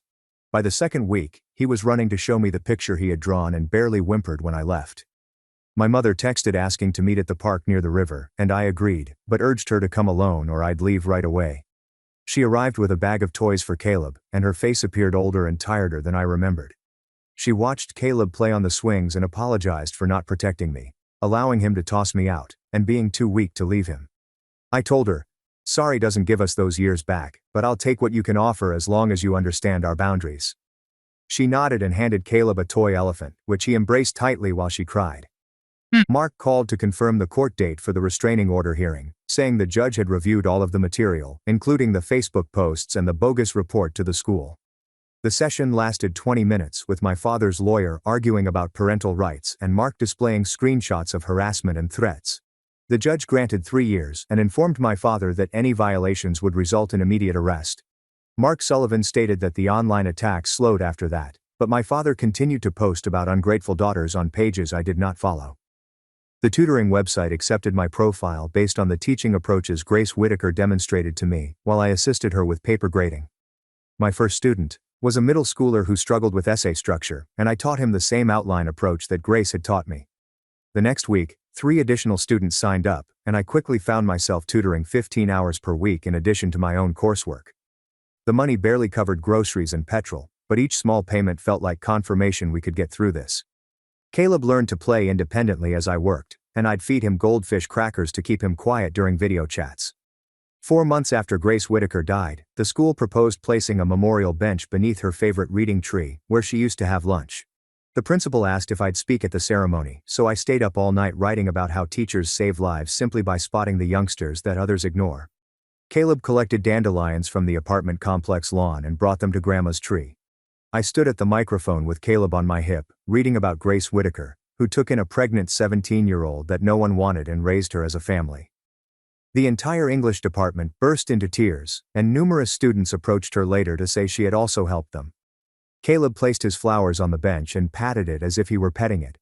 Our nightly ritual became holy, with Caleb picking down one of Grandma's books and getting into my lap as I read in a voice that would never sound like hers. We'd gaze at her photo on his dresser and he'd tell us about his day at daycare, what he ate for lunch, and who had pushed him on the playground. He'd occasionally ask when she'd return, but primarily he'd wave and say, "Night, night, night, Grandma." The pain weighed heavily on my chest every night, but so did the memory of her voice assuring me I was stronger than I realized. Last night, I laid in our tiny apartment, listening to Caleb's breathing, the neighbors shouting through the thin walls, and distant sirens. My entire body ached from tiredness, but we had made it through another day, and we would do it again tomorrow. Caleb began saying mama more clearly that week, and every time I heard it, I remembered Grace Whitaker's delight when he first said, Grandma. We were creating something new with the pieces she left us and selecting each other every day, just as she had taught us. That's it for now. If you got this far, you must have some free time. My father ordered, sign the estate to me, or you're no longer family. I said no. That night, they kicked me out. By morning, a judge stood with me. Imagine inheriting $25 million overnight, only to have your own family try to take it all away, revealing their real colors in the most surprising and tragic way possible. That's what happened to me, Claire, a 28-year-old kindergarten teacher living paycheck to paycheck only 6 weeks ago. My grandparents, Margaret and Victor, raised me more than my parents did. They were wealthy, but you'd never guess it.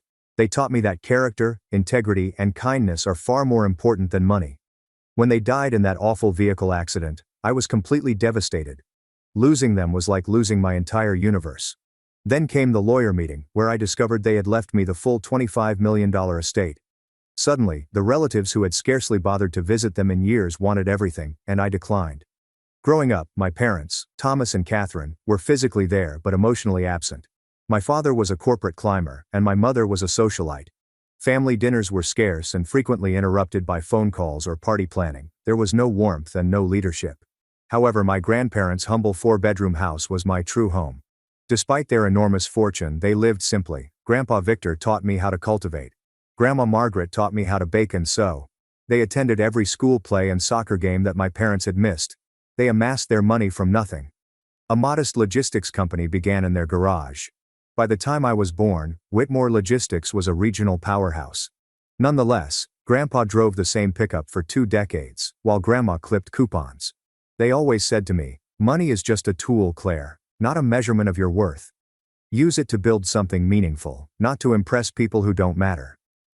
This philosophy was precisely what caused the schism with my father. As their only son, he anticipated to inherit everything and live extravagantly. He despised their austerity, calling them stingy. They paid for his college, but he had to work summers. They assisted with a modest beginning home, not the fancy unit he desired. The final straw came when he wanted a top position in their organization despite having no prior experience. They refused, saying he needed to earn it. He stormed out, got a corporate job, and their relationship never recovered. For me, it was different. They paid for my schooling outright and encouraged me to pursue a career that I enjoyed rather than one that was profitable. When I decided to become a kindergarten teacher, they were ecstatic. Even though my salary was just above the minimum rate, we had weekly Sunday dinners. I assisted them with their smartphones, and they shared their experiences and recipes. During holidays, I always stayed with them, which irritated my mother, who interpreted it as a personal rejection. I lived in a small, pleasant 1-bedroom apartment and treasured my basic lifestyle. My grandparents respected that, even though they would frequently surprise me with practical gifts, such as new winter tires. 6 weeks ago, everything changed. On a Tuesday evening, the cops called while I was grading papers, a drunken motorist, full speed, they died instantly. The officers said they did not suffer, but that provided little comfort. The funeral was a haze.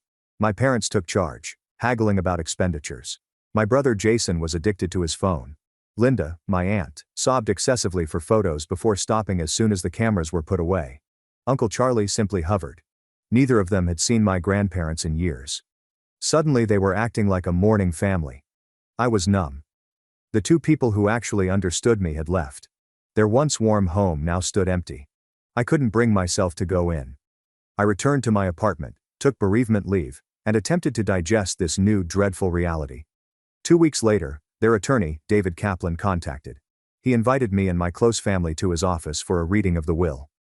I had no idea the meeting would challenge all I thought I understood about my family. The morning was dreary and drizzly, which suited my attitude. I came early, dressed casually, and holding the umbrella Grandma had demanded I keep in my car. David, a kind man in his 60s, expressed his sympathy. He sincerely mourned. Margaret and Victor were extraordinary people, he stated quietly. The glass door flew open, and my family entered. My father, Thomas, is inspecting his fancy watch. Catherine, my mother, carries a luxury handbag. My brother Jason swaggers in with sunglasses indoors, as if he just rolled out of bed. Behind them, Aunt Linda was already moaning loudly on her phone, and Uncle Charlie was following her like a shadow. Well, let's get this over with, my father said without agreeing. Some of us have actual businesses to run, David said with a faint smile. Of course, Thomas. Please follow me. The anxiety was palpable as we gathered around a massive oak table. My father snatched the head, asserting control. I choose a seat near David. Before we begin, David stated quietly. I'd like to clarify that Margaret and Victor were of sound mind when they updated their will last year. They were comprehensive in their thinking and explicit in their desires. My father sneered. Just read it, Matt. We know how it goes. Dad built the business. I'm his son. Standard inheritance procedure. David ignored him, opened a leather portfolio, and began reading. The stiff legal language dragged on. My family shifted impatiently. He finally arrived at the section that everyone had been waiting for.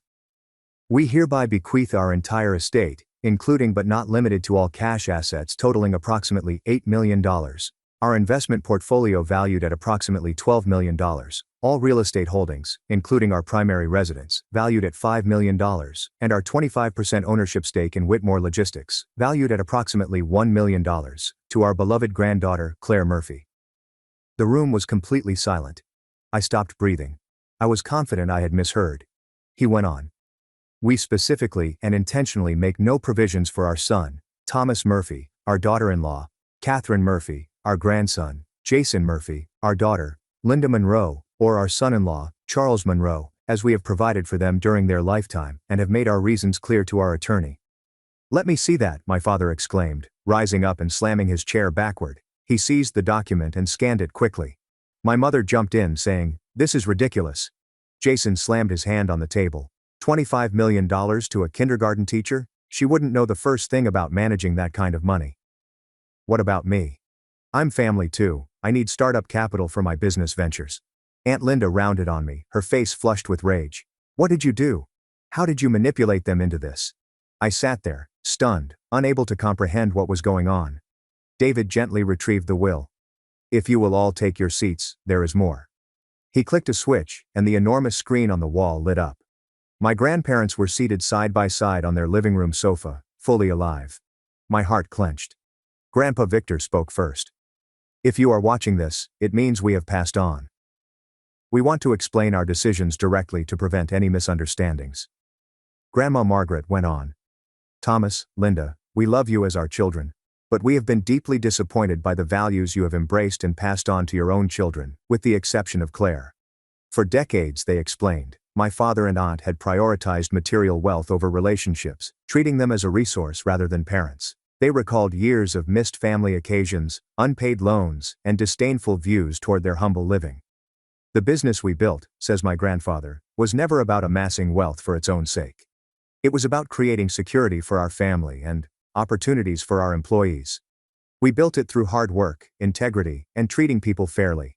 Mom said, Claire is the only one who has demonstrated these values consistently. She visits us not because she wants something, but because she genuinely cares. She has chosen a career helping children despite the low pay, because it fulfills her purpose. Grandpa went on. We trust Claire to be a good steward of what we have built. She will honor our legacy and use these resources wisely, not squander them on status symbols or get-rich-quick schemes. The film continued, with my grandparents expressing their wishes for how the inheritance may be used to benefit education and community development. As the television went black, my father exploded. This is absolute garbage. They were clearly senile. We'll contest this will. No judge will uphold this insanity. David stayed quite calm. They anticipated that response, Thomas. They underwent extensive cognitive testing before finalizing this will, with multiple independent doctors certifying their competence. Additionally, they documented years of behaviors that informed their decision. I must advise you that contesting will be extremely difficult, expensive, and unlikely to succeed. My mother turned to me, her voice suddenly sweet. Honey, sweet Claire, darling, you understand this isn't right. Your grandparents were confused. This money belongs to the family, not just you.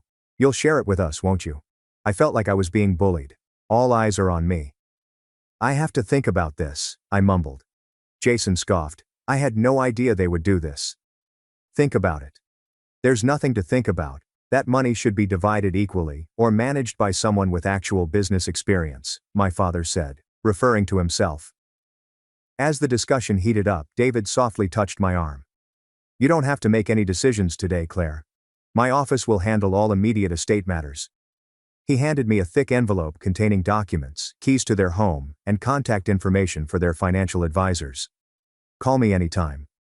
The conference descended into turmoil after that, with threats of lawsuits and accusations flying. David eventually asked everybody to leave. As we exited, my father grabbed my arm firmly. "This discussion is not over," he hissed. "Come to our house tonight at 6 o'clock. We will sort this out as a family." His tone made it plain that this was not a request. I nodded numbly, too overwhelmed to respond. As they drove away in their separate luxury automobiles, I sat in my 10-year-old sedan, clutching the envelope, wondering how an inheritance meant to be a blessing could so swiftly become a curse. I spent the afternoon driving aimlessly, eventually stopping at a quiet park to collect my thoughts. The envelope remained unopened. A part of me wanted to go inside to grasp the gravity of what my grandparents had bestowed upon me. Another portion was intimidated by the responsibilities. At 5:45, I pulled into my folks' driveway. Everyone was already present. Their 5,000 square foot house, made of granite and glass, was built to impress rather than welcome guests. I took a big breath, grabbed the envelope, and went inside. They waited in the formal living room, which is rarely used. My father stood by the fireplace, a tumbler of scotch in hand. My mother sat in a luxury chair. Jason sprawled on the sofa, browsing through his phone. Aunt Linda paced uneasily. Uncle Charlie looked out the window, yearning to be somewhere else. Finally, when I arrived, my father said, "Sit down, Claire." I chose a chair near the door, suddenly realizing I might need to go quickly. "Let us be reasonable about this," he said, his business negotiation voice in full force. "Your grandparents were clearly not thinking clearly. They intended for the entire family to benefit, not just you." My mother agreed eagerly. "Sweetheart, managing wealth is complicated. Your father has the experience to handle this properly. You can still get a nice portion, perhaps enough for a down payment on a real house instead of that apartment." The disdain made my skin crawl, but I remained silent. My father was emboldened and continued. "Here's what we propose. You sign over the estate to me, as the financial head of the family. I will ensure everyone gets their fair share. You will receive 10%, which is more than generous considering your limited needs." 10%? I discovered my voice. That would still be over $2 million. "Exactly," Jason chimed in. "More than enough for a teacher. I need at least $5 million for my cryptocurrency exchange platform. It's going to be huge." I was suspicious when he said. Jason had spent years bouncing between get-rich-quick scams, never holding a job for more than 3 months. His previous idea, an app for looting public restrooms, failed after burning up $50,000 of my parents' money. "The house should go to us," Aunt Linda said. "We have 3 children to consider, and that neighborhood would provide them with better educational opportunities." I almost chuckled at the silliness. Aunt Linda had never visited my folks in the residence. Her kids were strangers. Their methods developed throughout the evening. When demands did not work, they resorted to guilt. "After all we have done for you," my mother replied, her eyes welling up. "We gave you life, a good home, and opportunities. How do you repay family loyalty?" I almost choked on my water. "Loyalty? When was the last time either of you called just to check on me? When did you ever attend one of my school performances?" My father adjusted his strategy yet again. "We are not asking, Claire. We are telling you what will happen. Either you sign the transfer documents voluntarily, or we will contest the will. We will bring up every questionable interaction you had with your grandparents. How often did you visit them alone? What did you tell them about us when we weren't there? It will get ugly." The threat was still present. I felt ill, but something within me stiffened. When I was 8 years old, my grandfather taught me to stand my ground during a playground dispute. "No one can take your dignity unless you give it away, Claire," he'd told her. "Know what is right and hold firm." Uncle Charlie, who had been silent, piped up. "Maybe we should all calm down and give Claire some time to think. This is a lot to process." My father rounded on him. "Stay out of this, Charlie." "I am family," he said gently, but quickly backed away when my father stared at him. As the clock passed 9, Jason began composing transfer documentation on his laptop. My mother contacted their personal attorney for assistance on the phrasing. Aunt Linda looked through real estate ads for my grandparents' house, discussing which walls she would pull down first. They had already divided my wealth without my permission, planning how they would spend each dollar. No one mentioned my grandparents' wishes or legacy. They never asked what I believed the money should be used for. At 10:30 a.m., my father printed the crude transfer paper and passed it across the coffee table to me, along with a pen. "Sign it," he commanded. "Now." I took up the paper and read it. The phrasing was broad, essentially giving up all rights to anything my grandparents had left me. In exchange, I would receive a portion decided at my father's exclusive discretion. I put down the paper and took a big breath. "No," I said, my voice more steady than I had imagined. "I will not sign this or anything like it. My grandparents trusted me with their legacy for a reason. I intend to honor that trust." The noise in the room decreased. "What did you just say?" my father inquired, his tone dangerously low. I said no. My mother launched a diatribe against ingratitude. Jason called me names that I won't repeat. Aunt Linda began sobbing uncontrollably over her children's future.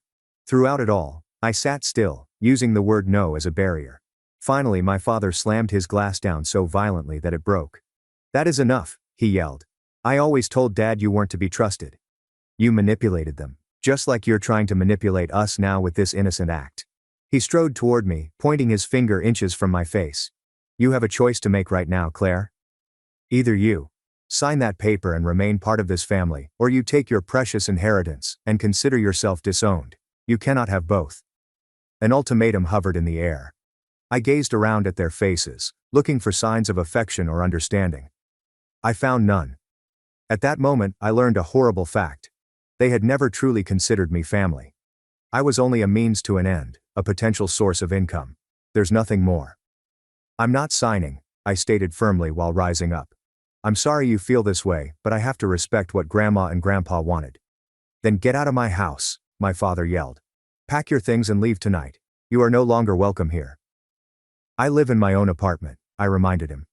"I have for years." He laughed coldly. "The apartment we co-signed for, because your teacher's salary couldn't qualify for the lease. Check your agreement, Claire. We own that building through one of our investment companies. Consider your lease terminated." My pants buckled. He was correct. When I couldn't qualify, they offered to assist. I never understood they owned the building through a shell corporation. "You have 30 minutes to pack essential items," my mother instructed, checking her watch. "The locks will be changed tomorrow." I stood transfixed in surprise. They were genuinely forcing me out, leaving me destitute for money they had never earned. "The clock is ticking," Jason said, smirking. "Better hurry, sis. Those $25 million won't keep you warm tonight." 30 minutes is a short time to pack your life. I moved on autopilot, gathering clothes, toiletries, crucial documents, and a few sentimental belongings. My head spun with astonishment. How might they accomplish this? How could money transform my family into total strangers? My father stood in the doorway of my old bedroom, arms crossed, monitoring me like a prison guard, making sure no one stole anything. My mother remained downstairs, already on the phone with a real estate agent about selling my grandparents' home, her voice echoing up the stairs. "You were never really part of this family anyway," my father stated coldly as I packed things into a duffel bag. "Your mother and I were going to divorce before she got pregnant with you. You were the obligation that kept us together." The nonchalant brutality of his disclosure astounded me. I had always felt unwanted, but having it affirmed so bluntly, that was something else. "We have wasted enough time and money on you," my mother said, coming at the doorway. "Your private school tuition, braces, summer camps, all those dance lessons you were terrible at. Consider this the end of our investment. Savings. Not love or care, but investment. As if I were a stock that had done poorly." Jason emerged next, leaning against the wall and wearing a smug smile. "You'll regret this when you have nothing and no one," he told me. "That money will run out faster than you think. And then what? You'll come crawling back, and we'll remember how you chose cash over family." I zipped up my final luggage and fought back tears. I wouldn't cry in front of them. I would not offer them satisfaction. "Is that everything?" my father demanded. I gazed around the room I'd had since childhood, despite the fact that I'd only been there on occasion since college. Ballet trophies, framed diplomas, bookshelves, and photo albums. So much was left behind. "I can come back for the rest later," I told myself. My father laughed. "There will be no later. Whatever you leave tonight goes to charity or the trash. Your choice." The gravity of it hit me. They were utterly removing me from their lives because I refused to give them money they had not earned. I pulled my grandmother's quilt from the bed and jammed it into my already overflowing luggage. I would not leave it behind. I made my way downstairs, carrying 3 bags on my shoulders and another in my hand. Nobody offered to help. At the main door, I turned around one last time. My family formed a line, their faces set in rage, disappointment, and smug satisfaction. "You might have money now," my mother stated, "but family is forever. You'll realize what you've thrown away." "I'm not the one throwing away family," I said quietly. "You are." With that, I stepped out the door into the cool night air. The door slammed behind me with unsettling finality. Standing behind my car in the driveway, I suddenly felt the weight of everything come tumbling down. I was effectively homeless. My apartment was no longer mine. My family disowned me. In a matter of hours, I had acquired millions while losing the one support system I had ever known, flawed as it was. I sat in my car and finally let the tears to fall. Great, heaving sobs made my entire body quake. I sobbed for my grandparents, whose absence seemed more poignant than ever. I cried for the family I always wanted but never had. Mostly I sobbed for myself, lost in a world that had entirely transformed. After what seemed like hours but was really just minutes, I dried my eyes and started the car. I had nowhere to go. Hotels required credit cards with available limits, which I did not have. Friends were an option, but describing the issue seems impossible at nearly midnight. Then I remembered the envelope that David had given me. Pulling it out, I discovered a pair of keys with a familiar rabbit-shaped keychain, the keys to my grandparents' home, which was now unbelievably mine. The drive lasted 20 minutes. With each mile, I felt both drawn to the comfort of their home and afraid of entering it without them. I had avoided the house since the funeral, reluctant to confront the desolation. When I arrived, the porch light was already on, most likely due to a timer set by my grandfather. I sat on the driveway for a few minutes, gaining courage. Finally, I grabbed one suitcase and approached the front door, trembling the key in my palm. The house smelled precisely the same, a combination of my grandmother's lemon verbena potpourri and the wood polish my grandfather applied every Sunday. I turned on the lights, almost expecting to hear a greeting from the kitchen. The silence was terrible. I made my way to the guest room I'd always used, dropping my suitcase onto the bed. Everything was precisely how I had left it following my previous weekend visit, a month before the accident. The novel I had been reading was still on the nightstand, with a bookmark indicating my progress. My grandma had placed freshly folded towels on the dresser in anticipation of my upcoming stay. The thoughtfulness of it, the expectation of continuity that they had no idea would be disrupted, unnerved me once more. I sank onto the bed and cried until I was exhausted, then fell asleep completely clothed on top of the covers. The morning dawned with bewildering brilliance. For a moment, I expected to smell coffee and hear my grandfather's off-key whistling. Reality struck back. They were gone, and I had inherited both their money and their enemies, all in the form of my own relatives. My phone had blown up overnight with texts and missed calls, the most of which came from my father and mother, swinging between threats and unexpected attempts at reconciliation. My mother's message read, "We can work this out if you are reasonable." My father was more direct. "You have 24 hours to reconsider before we file suit." Jason sent a single text. "Enjoying the big empty house?" Not for long. That final one sent shivers down my spine. It sounded like a menace, not mere hyperbole. I forwarded it to David, and he answered immediately. "Stay where you are. I will be there in 30 minutes. Do not open the door for anyone else." His eagerness startled me, but it also brought weird comfort. At least I had someone on my side. David arrived exactly 30 minutes later with a briefcase and 2 coffees. I ushered him into the kitchen. "First things first," he remarked as he handed me a coffee. "Your family has already contacted 3 different attorneys about contesting the will. I anticipated this and have prepared countermeasures." I curled my hands around the steaming cup. "They kicked me out last night. My father apparently owns my apartment building." David nodded sadly. Typical Thomas tactics, using leverage to force compliance. He began removing documents from his suitcase. "What he didn't tell you is that your grandparents provided for this exact scenario." He showed me a deed for a little cottage 20 minutes outside of town. "Your grandmother bought this property 5 years ago as an investment, but kept it in a separate trust for you. Thomas doesn't know about it. You have somewhere to go if you need it." It brought me comfort. At least I would not be homeless. But the thought of hiding out while my family surrounded me like vultures didn't set right. "There's something else you should know," David added. "You are not alone in this. Your grandparents had many loyal friends and associates who understood the situation with your family." As if on cue, a knock came from the back door. David smiled. That would be Miguel. Miguel. The name sounded strangely familiar. "Miguel Alvarez," David said. "He has been your grandparents' estate manager and handyman for 15 years. He lives in the guest house at the back of the property." I opened the door to discover a man in his early 50s with salt and pepper hair and pleasant eyes. He held his hat politely. "Miss Claire," he gently continued, "I am very sorry about your grandparents. They were wonderful people. I saw your car this morning and wanted to check if you needed anything." The simple kindness almost moved me to tears again. "Thank you, Miguel. I am a little overwhelmed, to be honest." Miguel nodded. "Mr. Victor and Mrs. Margaret worried about that. They asked me to look after you if anything happened to them. The house, the grounds, everything is maintained. I have been keeping watch." David asked Miguel to join us. Miguel spent the next hour telling me stories about my grandparents that I'd never heard before, building a picture of two individuals who were respected and adored by those who worked for them, not just their entitled family. "Your father and brother," Miguel explained gently. "They came here after the funeral when no one was around. They took things, watches, jewelry, some electronics. I have it all on the security cameras." My stomach constricted. My father had constructed a comprehensive security system for my grandparents years ago, ostensibly for their protection.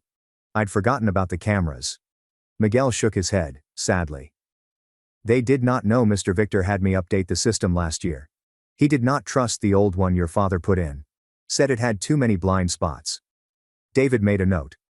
"That footage could be useful if they pursue legal action." "There is more," Miguel added. "Mrs. Margaret kept detailed journals. She documented everything, especially family visits and interactions. They are in her study."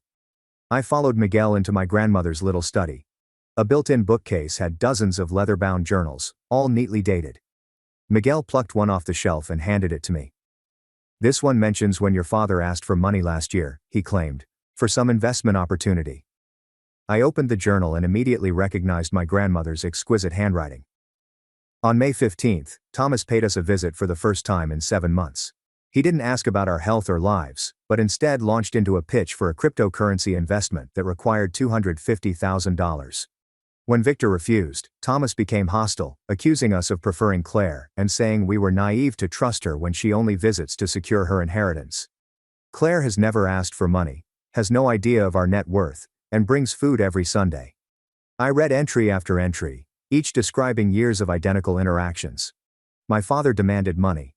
My brother is suggesting ludicrous business concepts. My mother made carefully veiled remarks about how their humble living was embarrassing to her social status. In contrast, my trips were portrayed with genuine warmth. My grandma noted the tiny gifts I brought, the chats we had, and the assistance I offered around the house. She noticed me in a way that my parents never did. As I was reading, the doorbell rang. Miguel went to answer it, and he returned with an elderly woman dressed in a sensible dress and cardigan. "Helen Porter," he introduced her. "Your grandparents' housekeeper for 20 years. Helen held me close. "You look just like Margaret when she was young.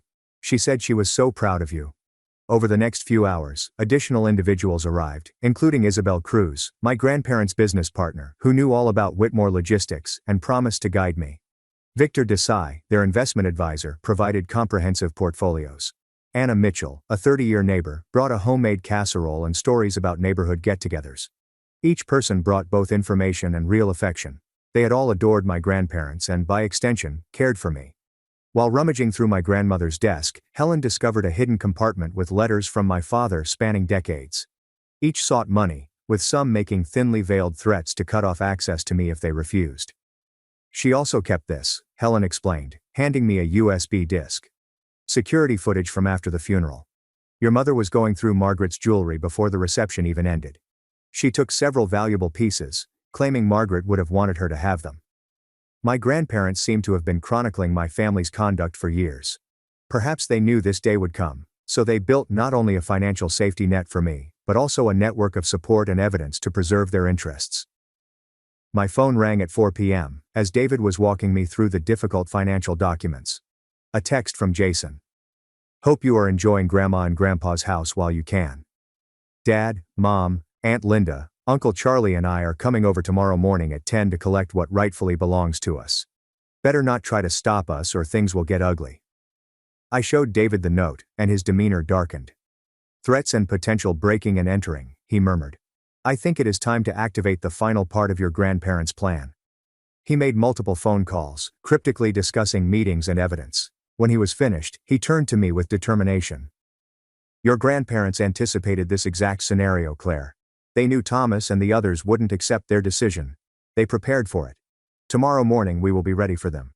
But tonight, my father ordered, sign the estate to me, or you're no longer family. I said no, that night. They kicked me out. By morning, a judge stood with me. Imagine inheriting $25 million overnight, only to have your own family try to take it all away, revealing their real colors in the most surprising and tragic way possible. That's what happened to me, Claire, a 28-year-old kindergarten teacher living paycheck to paycheck only 6 weeks ago. My grandparents, Margaret and Victor, raised me more than my parents did. They were wealthy, but you'd never guess it. They taught me that character, integrity, and kindness are far more important than money. When they died in that awful vehicle accident, I was completely devastated. Losing them was like losing my entire universe. Then came the lawyer meeting, where I discovered they had left me the full $25 million estate. Suddenly, the relatives who had scarcely bothered to visit them in years wanted everything, and I declined. Growing up, my parents, Thomas and Catherine, were physically there but emotionally absent. My father was a corporate climber, and my mother was a socialite. Family dinners were scarce and frequently interrupted by phone calls or party planning. There was no warmth and no leadership. However, my grandparents' humble 4-bedroom house was my true home. Despite their enormous fortune, they lived simply. Grandpa Victor taught me how to cultivate. Grandma Margaret taught me how to bake and sew. They attended every school play and soccer game that my parents had missed. They amassed their money from nothing. A modest logistics company began in their garage. By the time I was born, Whitmore Logistics was a regional powerhouse. Nonetheless, Grandpa drove the same pickup for 2 decades, while Grandma clipped coupons. They always said to me, money is just a tool, Claire, not a measurement of your worth. Use it to build something meaningful, not to impress people who don't matter. This philosophy was precisely what caused the schism with my father. As their only son, he anticipated to inherit everything and live extravagantly. He despised their austerity, calling them stingy. They paid for his college, but he had to work summers. They assisted with a modest beginning home, not the fancy unit he desired. The final straw came when he wanted a top position in their organization despite having no prior experience. They refused, saying he needed to earn it. He stormed out, got a corporate job, and their relationship never recovered. For me, it was different. They paid for my schooling outright and encouraged me to pursue a career that I enjoyed rather than one that was profitable. When I decided to become a kindergarten teacher, they were ecstatic. Even though my salary was just above the minimum rate, we had weekly Sunday dinners. I assisted them with their smartphones, and they shared their experiences and recipes. During holidays, I always stayed with them, which irritated my mother, who interpreted it as a personal rejection. I lived in a small, pleasant 1-bedroom apartment and treasured my basic lifestyle. My grandparents respected that, even though they would frequently surprise me with practical gifts, such as new winter tires. 6 weeks ago, everything changed. On a Tuesday evening, the cops called while I was grading papers, a drunken motorist, full speed, they died instantly. The officers said they did not suffer, but that provided little comfort. The funeral was a haze. My parents took charge, haggling about expenditures. My brother Jason was addicted to his phone. Linda, my aunt, sobbed excessively for photos before stopping as soon as the cameras were put away. Uncle Charlie simply hovered. Neither of them had seen my grandparents in years. Suddenly they were acting like a mourning family. I was numb. The 2 people who actually understood me had left. Their once warm home now stood empty. I couldn't bring myself to go in. I returned to my apartment, took bereavement leave, and attempted to digest this new dreadful reality. 2 weeks later, their attorney, David Kaplan, contacted. He invited me and my close family to his office for a reading of the will. I had no idea the meeting would challenge all I thought I understood about my family. The morning was dreary and drizzly, which suited my attitude. I came early, dressed casually, and holding the umbrella Grandma had demanded I keep in my car. David, a kind man in his 60s, expressed his sympathy. He sincerely mourned. Margaret and Victor were extraordinary people, he stated quietly. The glass door flew open, and my family entered. My father, Thomas, is inspecting his fancy watch. Catherine, my mother, carries a luxury handbag. My brother Jason swaggers in with sunglasses indoors, as if he just rolled out of bed. Behind them, Aunt Linda was already moaning loudly on her phone, and Uncle Charlie was following her like a shadow. Well, let's get this over with, my father said without agreeing. Some of us have actual businesses to run, David said with a faint smile. Of course, Thomas. Please follow me. The anxiety was palpable as we gathered around a massive oak table. My father snatched the head, asserting control. I choose a seat near David. Before we begin, David stated quietly. I'd like to clarify that Margaret and Victor were of sound mind when they updated their will last year. They were comprehensive in their thinking and explicit in their desires. My father sneered. Just read it, Matt. We know how it goes. Dad built the business. I'm his son. Standard inheritance procedure. David ignored him, opened a leather portfolio, and began reading. The stiff legal language dragged on. My family shifted impatiently. He finally arrived at the section that everyone had been waiting for. We hereby bequeath our entire estate, including but not limited to all cash assets totaling approximately $8 million.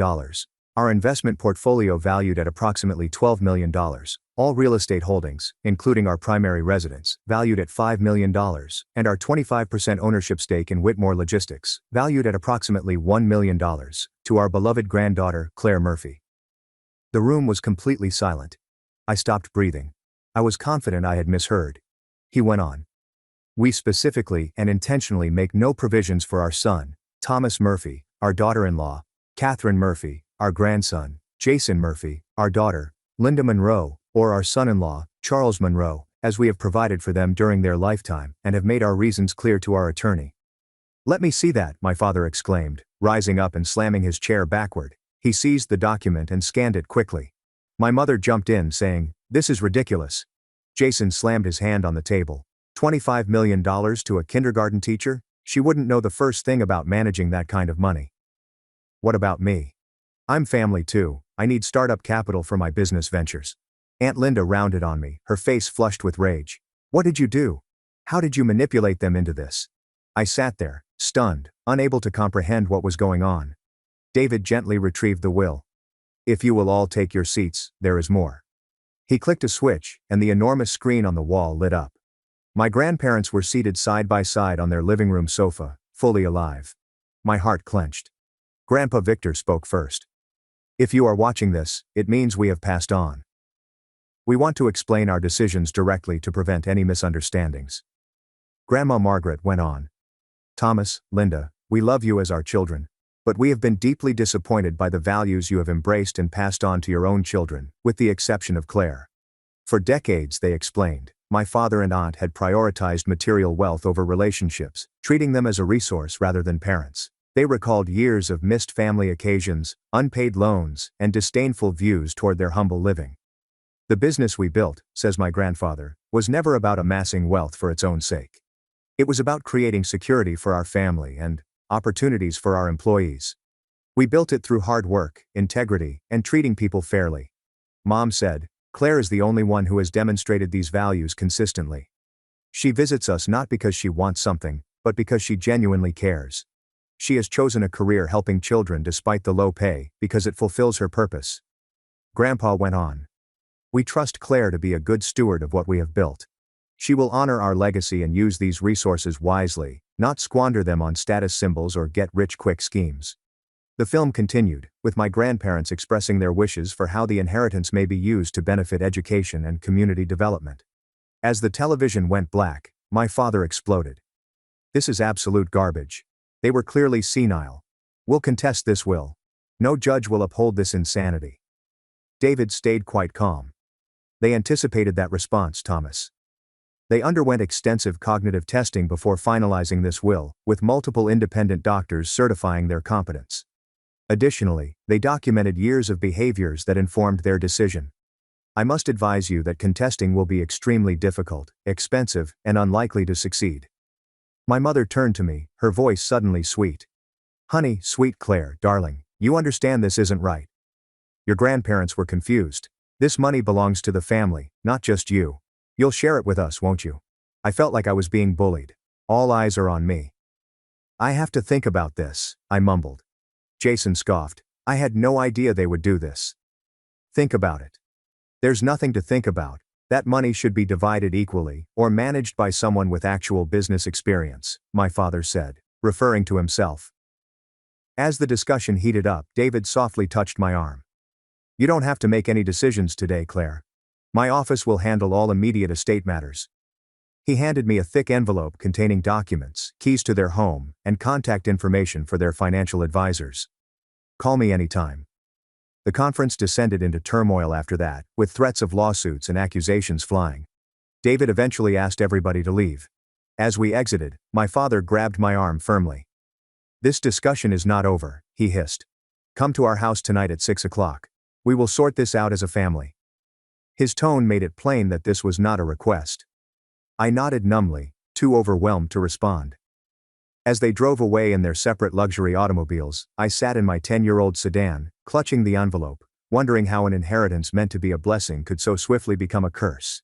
I spent the afternoon driving aimlessly, eventually stopping at a quiet park to collect my thoughts. The envelope remained unopened. A part of me wanted to go inside to grasp the gravity of what my grandparents had bestowed upon me. Another portion was intimidated by the responsibilities. At 5:45, I pulled into my folks' driveway. Everyone was already present. Their 5,000 square foot house, made of granite and glass, was built to impress rather than welcome guests. I took a big breath, grabbed the envelope, and went inside. They waited in the formal living room, which is rarely used. My father stood by the fireplace, a tumbler of scotch in hand. My mother sat in a luxury chair. Jason sprawled on the sofa, browsing through his phone. Aunt Linda paced uneasily. Uncle Charlie looked out the window, yearning to be somewhere else.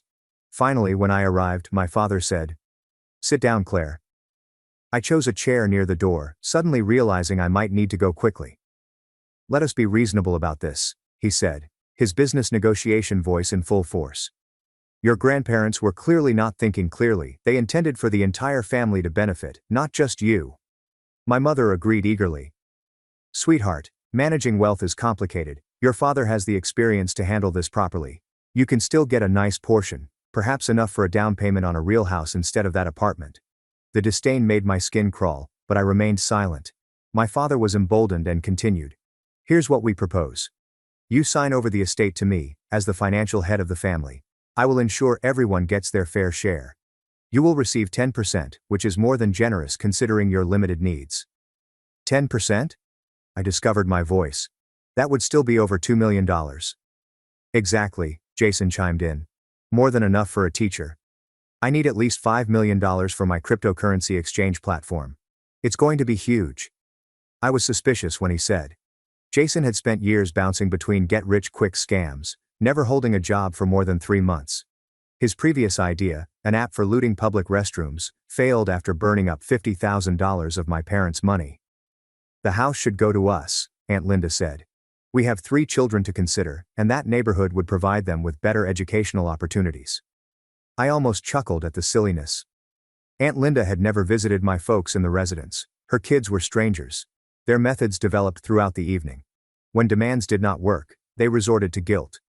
"After all we have done for you," my mother replied, her eyes welling up. "We gave you life, a good home, and opportunities. How do you repay family loyalty?" I almost choked on my water. Loyalty? When was the last time either of you called just to check on me? When did you ever attend one of my school performances?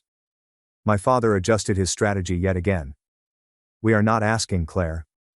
We are telling you what will happen. Either you sign the transfer documents voluntarily, or we will contest the will. We will bring up every questionable interaction you had with your grandparents. How often did you visit them alone? What did you tell them about us when we weren't there? It will get ugly." The threat was still present. I felt ill, but something within me stiffened. When I was 8 years old, my grandfather taught me to stand my ground during a playground dispute. "No one can take your dignity unless you give it away, Claire," he'd told her. "Know what is right and hold firm." Uncle Charlie, who had been silent, piped up. "Maybe we should all calm down and give Claire some time to think. This is a lot to process. My father rounded on him. Stay out of this, Charlie. I am family, he said gently, but quickly backed away when my father stared at him. As the clock passed 9, Jason began composing transfer documentation on his laptop. My mother contacted their personal attorney for assistance on the phrasing. Aunt Linda looked through real estate ads for my grandparents' house, discussing which walls she would pull down first. They had already divided my wealth without my permission, planning how they would spend each dollar. No one mentioned my grandparents' wishes or legacy. They never asked what I believed the money should be used for. At 10:30 a.m., my father printed the crude transfer paper and passed it across the coffee table to me, along with a pen. Sign it, he commanded. Now. I took up the paper and read it. The phrasing was broad, essentially giving up all rights to anything my grandparents had left me. In exchange, I would receive a portion decided at my father's exclusive discretion. I put down the paper and took a big breath. No, I said, my voice more steady than I had imagined. I will not sign this or anything like it. My grandparents trusted me with their legacy for a reason. I intend to honor that trust. The noise in the room decreased. What did you just say? My father inquired, his tone dangerously low. I said no. My mother launched a diatribe against ingratitude. Jason called me names that I won't repeat. Aunt Linda began sobbing uncontrollably over her children's future. Throughout it all, I sat still, using the word no as a barrier. Finally, my father slammed his glass down so violently that it broke. That is enough, he yelled. I always told Dad you weren't to be trusted. You manipulated them, just like you're trying to manipulate us now with this innocent act. He strode toward me, pointing his finger inches from my face. You have a choice to make right now, Claire. Either you sign that paper and remain part of this family, or you take your precious inheritance and consider yourself disowned. You cannot have both. An ultimatum hovered in the air. I gazed around at their faces, looking for signs of affection or understanding. I found none. At that moment, I learned a horrible fact. They had never truly considered me family. I was only a means to an end, a potential source of income. There's nothing more. I'm not signing, I stated firmly while rising up. I'm sorry you feel this way, but I have to respect what Grandma and Grandpa wanted. Then get out of my house, my father yelled. Pack your things and leave tonight. You are no longer welcome here. I live in my own apartment, I reminded him. I have for years. He laughed coldly. The apartment we co-signed for, because your teacher salary couldn't qualify for the lease. Check your agreement, Claire. We own that building through one of our investment companies. Consider your lease terminated. My pants buckled. He was correct. When I couldn't qualify, they offered to assist. I never understood they owned the building through a shell corporation. You have 30 minutes to pack essential items, my mother instructed, checking her watch. The locks will be changed tomorrow. I stood transfixed in surprise. They were genuinely forcing me out, leaving me destitute for money they had never earned. The clock is ticking, Jason said, smirking. Better hurry, sis. Those $25 million won't keep you warm tonight. 30 minutes is a short time to pack your life. I moved on autopilot, gathering clothes, toiletries, crucial documents, and a few sentimental belongings. My head spun with astonishment. How might they accomplish this? How could money transform my family into total strangers? My father stood in the doorway of my old bedroom, arms crossed, monitoring me like a prison guard, making sure no one stole anything. My mother remained downstairs, already on the phone with a real estate agent about selling my grandparents' home, her voice echoing up the stairs.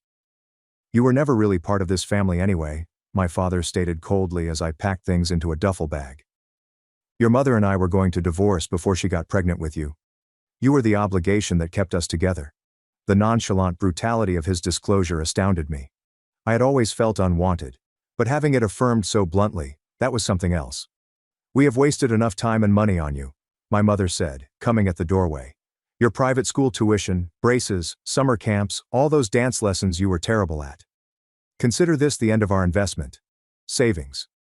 Not love or care, but investment. As if I were a stock that had done poorly. Jason emerged next, leaning against the wall and wearing a smug smile. You'll regret this when you have nothing and no one, he told me. That money will run out faster than you think. And then what?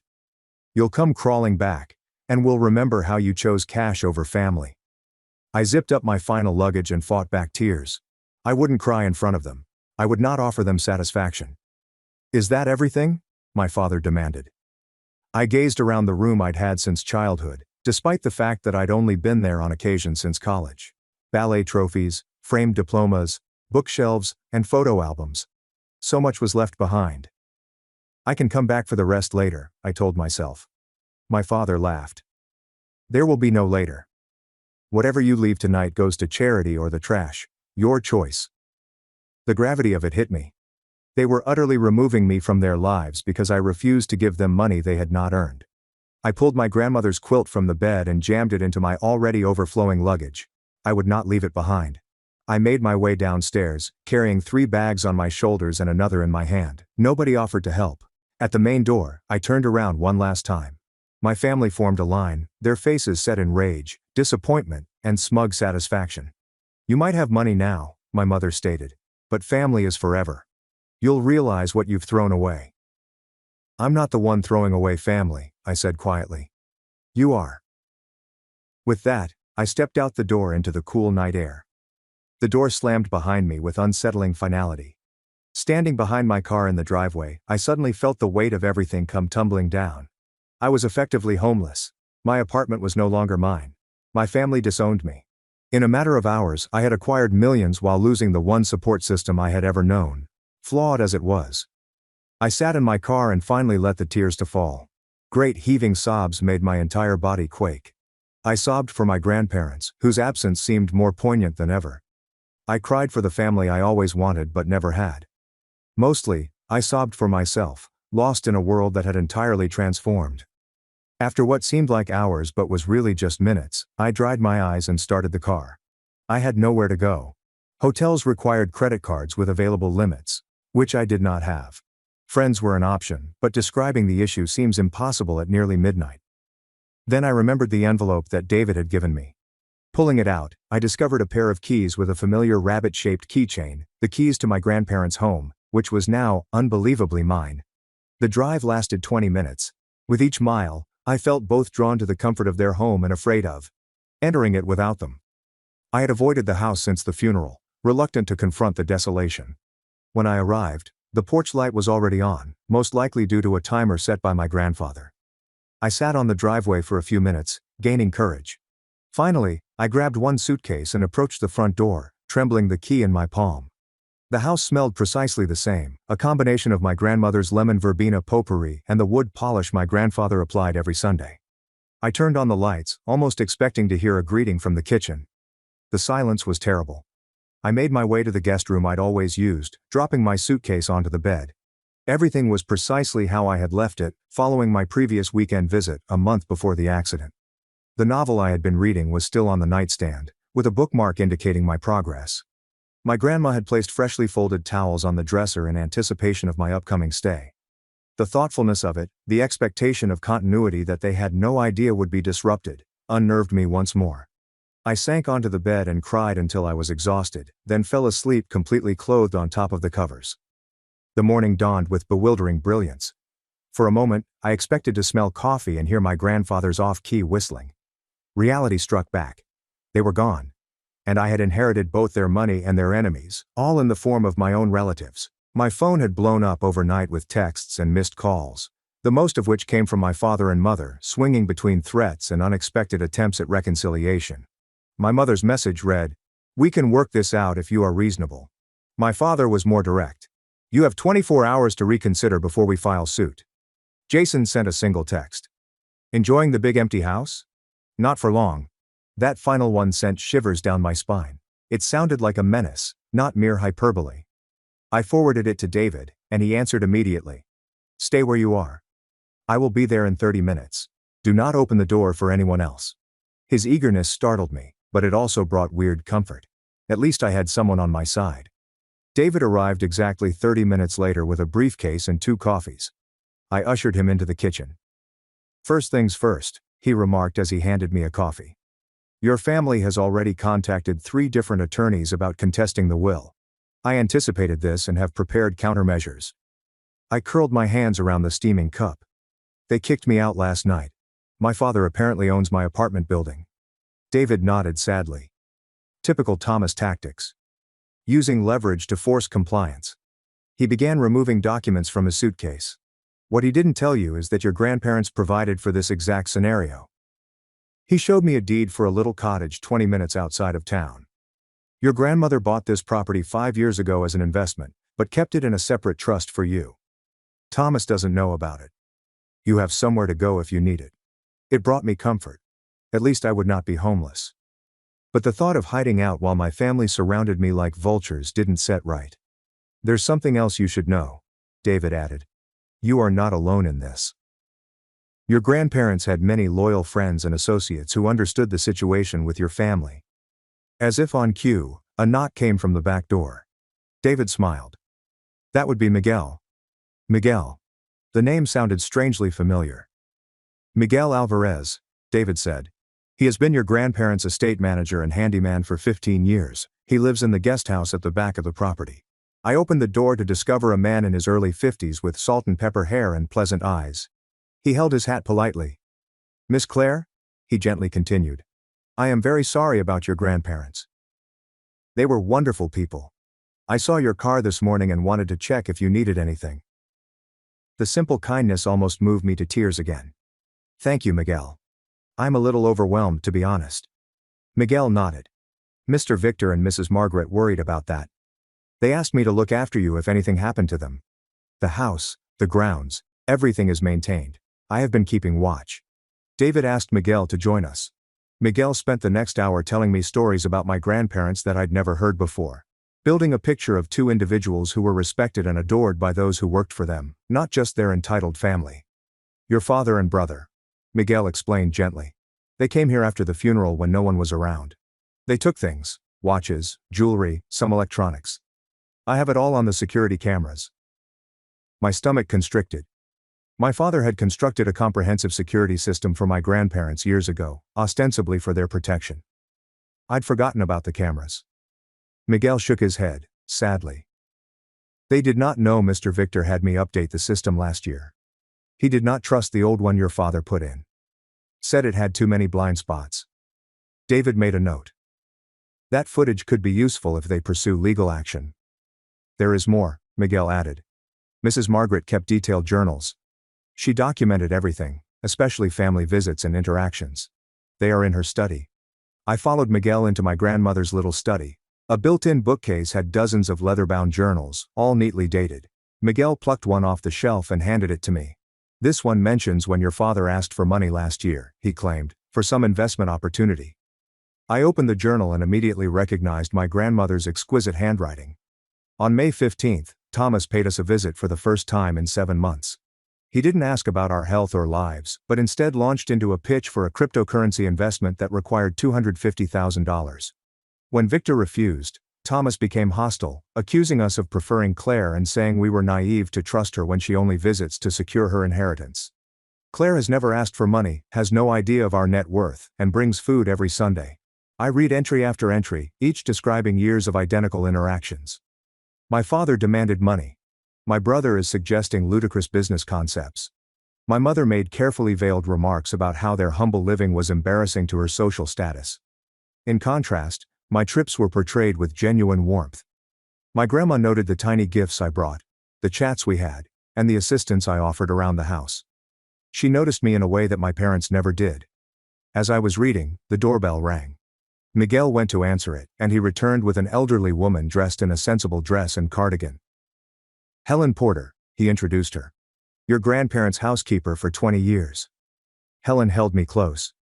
You look just like Margaret when she was young. She said she was so proud of you. Over the next few hours, additional individuals arrived, including Isabel Cruz, my grandparents' business partner, who knew all about Whitmore Logistics and promised to guide me. Victor Desai, their investment advisor, provided comprehensive portfolios. Anna Mitchell, a 30-year neighbor, brought a homemade casserole and stories about neighborhood get-togethers. Each person brought both information and real affection. They had all adored my grandparents and, by extension, cared for me. While rummaging through my grandmother's desk, Helen discovered a hidden compartment with letters from my father spanning decades. Each sought money, with some making thinly veiled threats to cut off access to me if they refused. She also kept this, Helen explained, handing me a USB disk.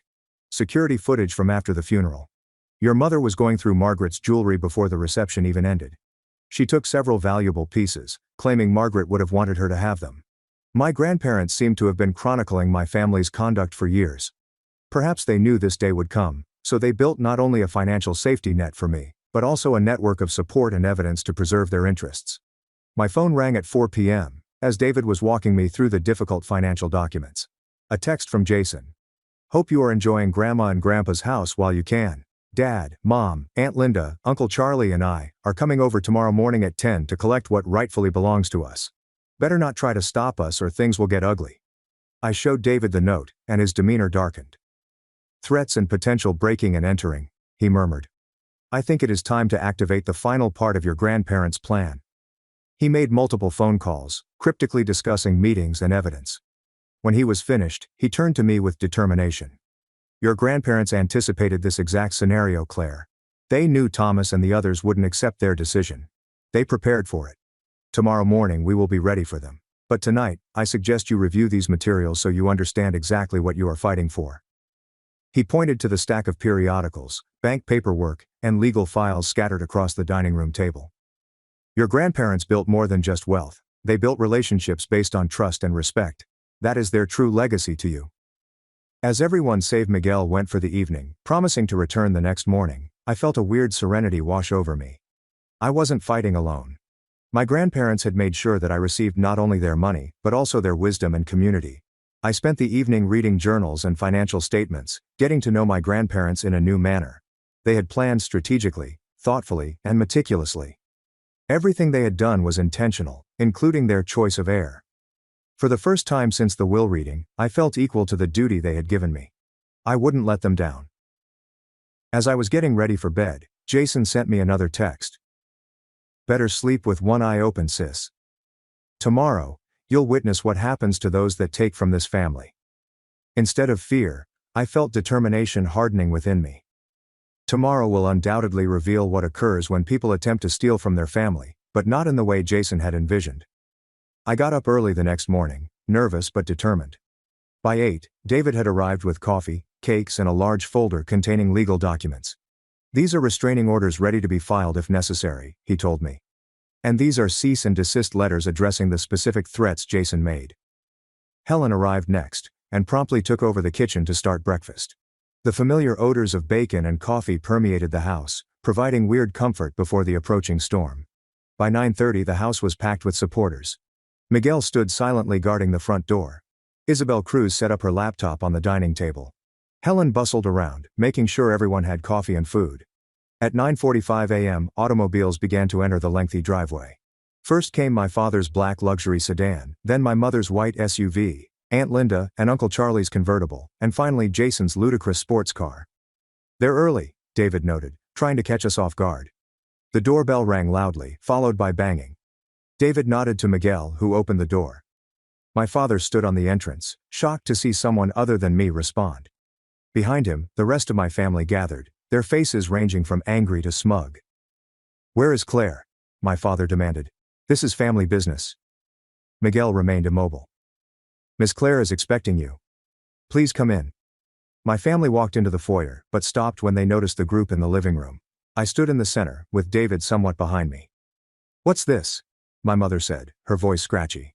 You brought outsiders into a private family matter. Before I could respond, the front door reopened and 3 more people arrived. The first to arrive was Judge William Carter, a tall, dignified man in his 70s who had known my grandparents for decades. He was followed by Police Chief Laura Daniels, whose daughter's education was funded by my grandparents' philanthropic organization. Finally, there was Daniel Cho, my grandparents' financial advisor for almost 20 years. My father's face became pale at the sight of Judge Carter. Years ago, the judge decided against him in a commercial issue, which my father had unsuccessfully tried to influence through social contacts. William, he began, using a cheerful tone that went flat. What brings you here? The judge's expression was stern. I am here at the request of Victor and Margaret Whitmore, through their attorney, David Kaplan. They asked me, in the event of their deaths, to serve as an impartial witness to any family disputes regarding their estate. My mother resorted to Chief Daniels. This is ridiculous. We are here to collect family heirlooms that rightfully belong to us. Why is law enforcement present? The chief grinned thinly.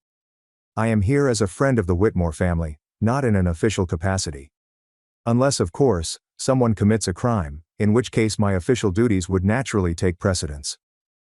All of us were aware of the implied threat.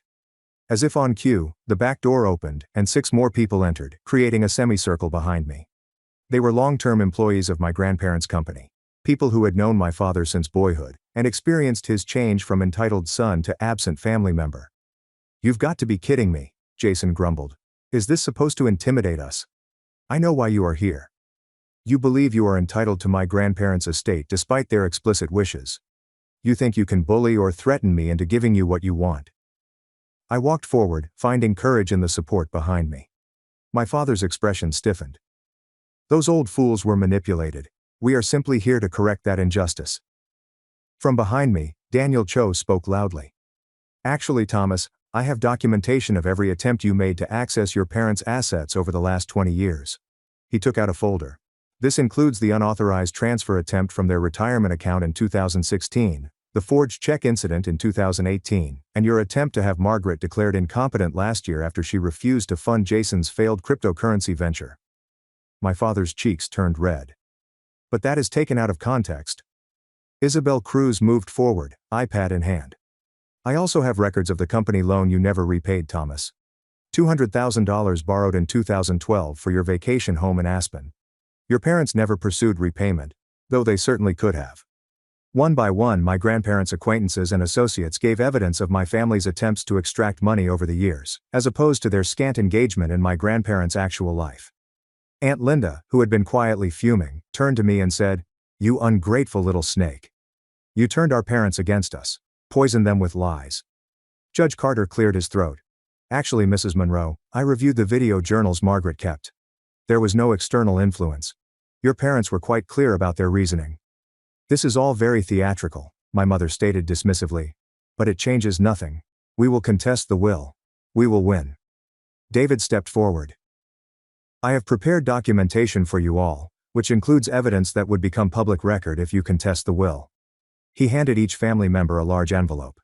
"This includes banking records, text messages, emails, and video evidence of your interactions with Victor and Margaret over the past decade. I encourage you to review it before making decisions about legal action." Uncle Charlie, who had been silent until now, opened his envelope and started reading. His face became very pale. After a moment, he touched Aunt Linda's arm. "We should go," he replied gently. "This is not a fight we can win." She shook her head fiercely. However, after scanning the contents of his envelope, my father became quite still. There were documents of business activities he had evidently tried to keep quiet, as well as transcripts of harsh remarks he had made about his parents when he believed no one was listening. Chief Daniels came forward.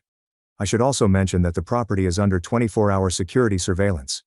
Any attempt to remove items without permission would constitute theft." Miguel nodded. "The new system records everything inside and out, all backed up to secure cloud storage." As my family processed the ramifications, I strolled to the sideboard and grabbed a stack of documents David had prepared. "These are cease and desist orders regarding the threats you have made," I continued, presenting them to Jason. "These," I explained, giving papers to my father, "are notices that I am aware of the items that were taken from this house after the funeral, and expect their immediate return." My mother started protesting, but I cut her off. "And these," I replied, handing her the last document, "are the terms under which I am willing to maintain any relationship with you all going forward. They include respect for my grandparents' wishes and an end to all attempts to contest the will." The room grew silent as my family recognized their situation. My grandparents had not only legally secured their judgments, but they had also foreseen and documented any potential challenges. The community of support they had formed rallied behind me, presenting a united front that my family had not anticipated. My father was the first to break. "This is not over," he stated. However, the defeat in his voice said otherwise. "Yes, Thomas, it is," Judge Carter responded. "Your parents were meticulous in their planning. Any judge in this county would uphold their wishes based on the evidence they compiled." My family members retreated one by one toward the door, their threats crumbling in the face of overwhelming evidence against them. Jason scowled at me as he passed. "This is not the end," he mumbled. "Perhaps not," I said calmly. "But it is the end of you taking advantage of this family. My grandparents saw who you really are. That is why we are all here today." As they trickled out to their automobiles, the tension in the room subsided. Helen instantly began serving fresh coffee and cakes, as if to rid the atmosphere of any unpleasant vibe. The others crowded around to give congratulations and support. I felt weirdly empty, not triumphant or disappointed. I stayed firm and preserved my grandparents' wishes, but in the process, I lost what remained of my family. The win seemed hollow. Judge Carter appeared to detect my distress. He gently placed his hand on my shoulder. Your grandparents would be proud, Claire. Not just of what you did today, but how you did it with dignity and principle. Isabel nodded in agreement. You are more like them than anyone else in the family.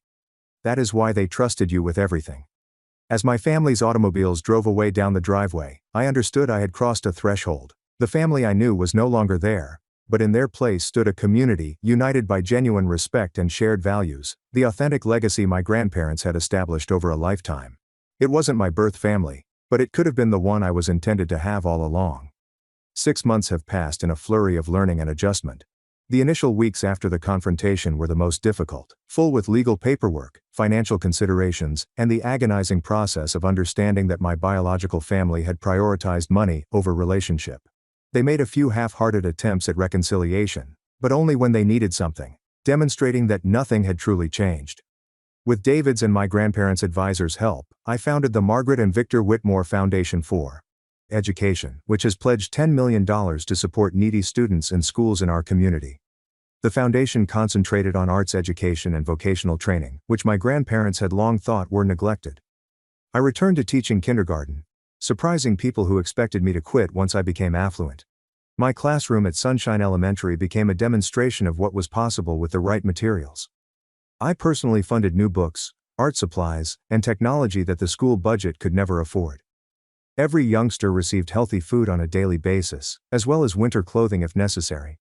Small expenses for me that made a significant difference in their lives. Under Isabel Cruz's supervision, I learned the fundamentals of running Whitmore Logistics. While I did not take an active managerial position, I ensured that the company upheld my grandparents' principles, such as a profit-sharing scheme for employees and substantial retirement plans. The firm continued to grow, employing over 100 individuals in our neighborhood. My grandparents' house, which had been dreadfully empty, slowly became a home again.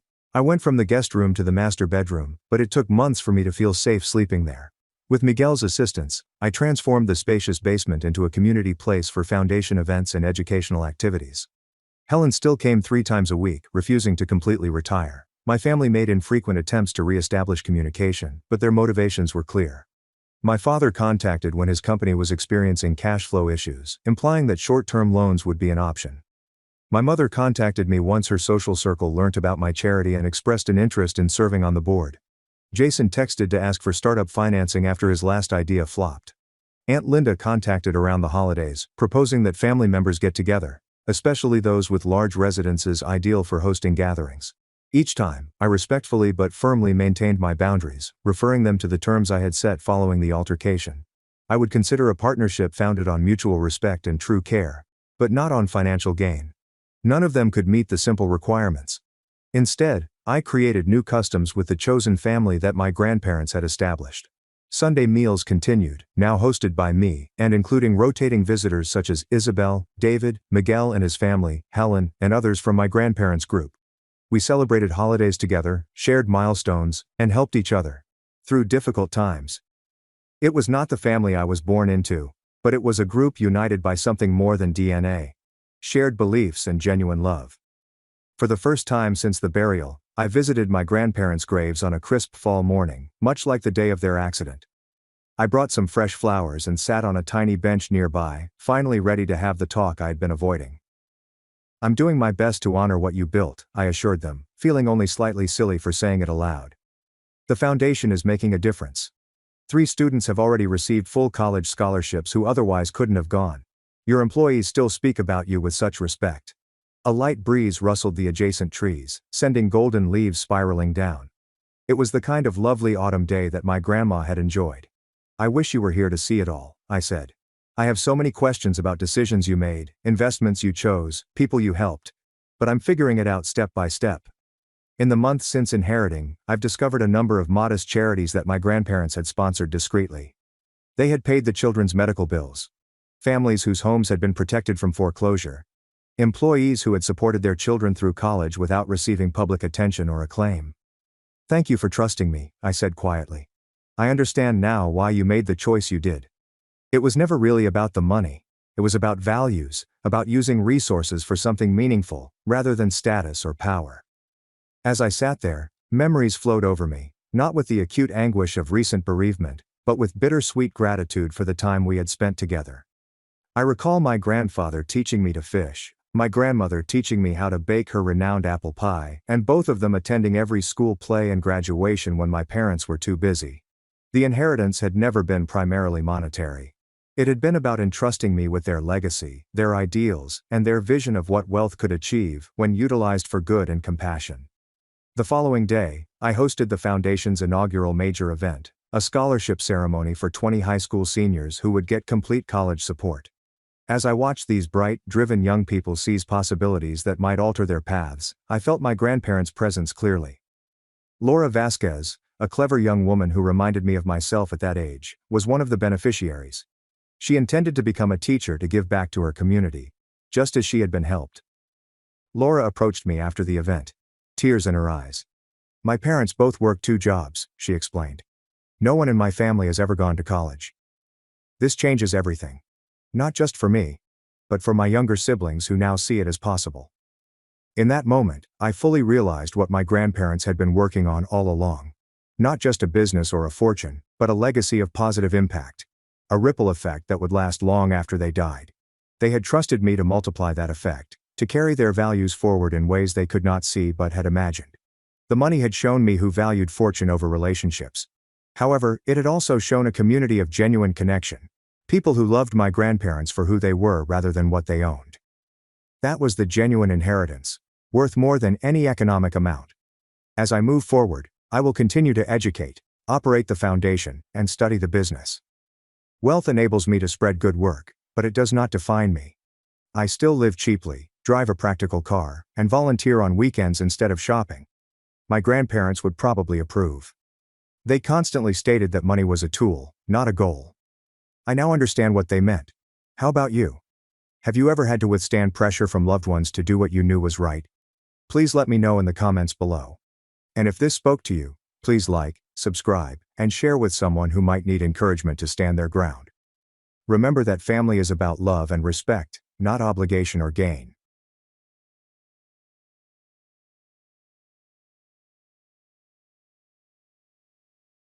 My family plotted to trap me with a fake loan for my sister's MBA. Instead, I turned her fund into a scholarship and disappeared without a trace. I'm Clara, 23, and my own sister pushed me into a lake and laughed as I drowned. Before I tell you how I redirected her entire $55,000 education fund and vanished without a trace, please tell me where you're watching from in the comments. I'd like to see how far my story goes. Our yearly family reunion was held at my mother's family's lakeside cabin, which had been passed down through generations. The air smelt like pine needles and barbecue smoke. Distant cousins whom I only saw once a year were crowding around, laughing and catching up. On the surface it was the epitome of a happy American family.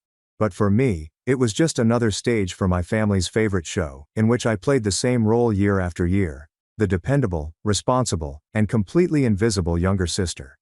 My older sister Sophia was the star of the show. At 25, she was personable, athletic, and had the ability to make everyone feel like they were her best friend. Right before she begged for a favor, she was standing on the edge of the old wooden dock, holding a can of beer and telling our cousins an exaggerated story. I was just passing by to get a soda from the cooler.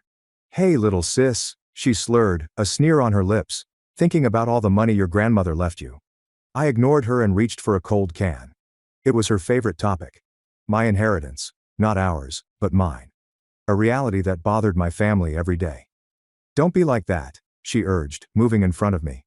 I attempted to get around her, but she placed a hand on my chest. "You know, you're always so serious. You need to loosen up." And then she shoved me hard. The entire globe tilted. One instant, I was on the dock's solid wood. The next thing I knew, I was plunging backward into the lake's murky, startlingly chilly waters. The cold was a physical blow that knocked air out of my lungs. I came up spitting and gasping, my hair stuck to my face. My head dipped under again as I attempted to regain my bearings. The laughing from the dock reached me before the air did. Sophia doubled over and pointed. Don't be so dramatic, she exclaimed. My parents, Helena and Martin, were watching from the porch. They were smiling and not trying to help, just watching me fight to breathe. A stinging ache raced through my previous shoulder injury, and a familiar panic gripped my chest as the cold water stunned my system. I was not being dramatic. I was in serious trouble. And as I watched them laugh, I realized something inside me had finally shattered. I did not argue. I did not yell. I had just fought my way back to the shore, my lungs burning.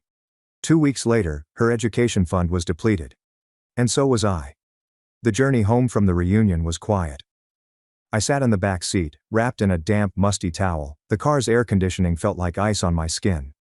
The wheezing in my chest had decreased to a quiet whistle, a continual reminder of the cold shock's effect on my respiration. Sophia sat in the front seat, humming to the radio and occasionally chuckling to herself. My parents were discussing what they needed to get from the grocery shop. It was as if the previous hour had never happened, as if their youngest daughter hadn't drowned while they were watching. But to me, that hour felt like a lifetime. The cold of the lake had stunned my system, but it was the ice in their gaze that froze something deep within me. It brought back a decade of recollections, like a silent film of my own life playing out in my head. I recall being 16 and very proud of my car, a beat-up but reliable sedan that I had purchased with money from my after-school job.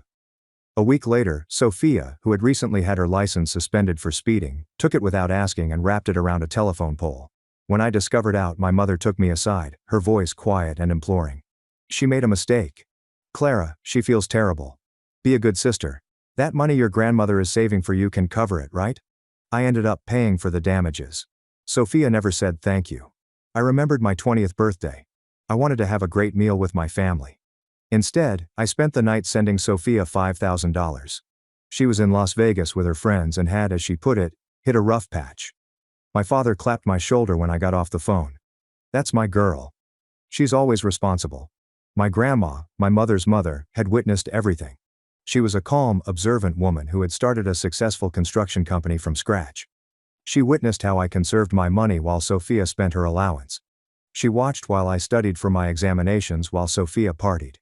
She noticed that I was always the one left to clean up the messes. A few months before she died, she sat me down in her workshop, where the air was thick with sawdust and varnish. She handed me a thick leather-bound ledger. Money is a tool, Clara, she explained, her voice hoarse but forceful. It can build a life or it can be a crutch for those who refuse to learn to walk. I trust you to be a builder. When she died, she gave me the majority of her fortune, which included investments and property. Sophia received a tiny amount, while my parents received the family property and a pension. The will was apparent. The money was mine and would be managed by me. When I turned 23, my grandmother had put her trust in me rather than them, and they had never forgiven me for it. My mother finally broke the stillness in the car. Clara, honey, are you feeling better? I did not respond. I simply stared out the window. Stop being such a baby, Sophia complained from the front. It was a joke. Sophia, my father remarked, his tone devoid of reprimand. But she's right, Clara. You've always been too sensitive. I got home, showered, and went into my room.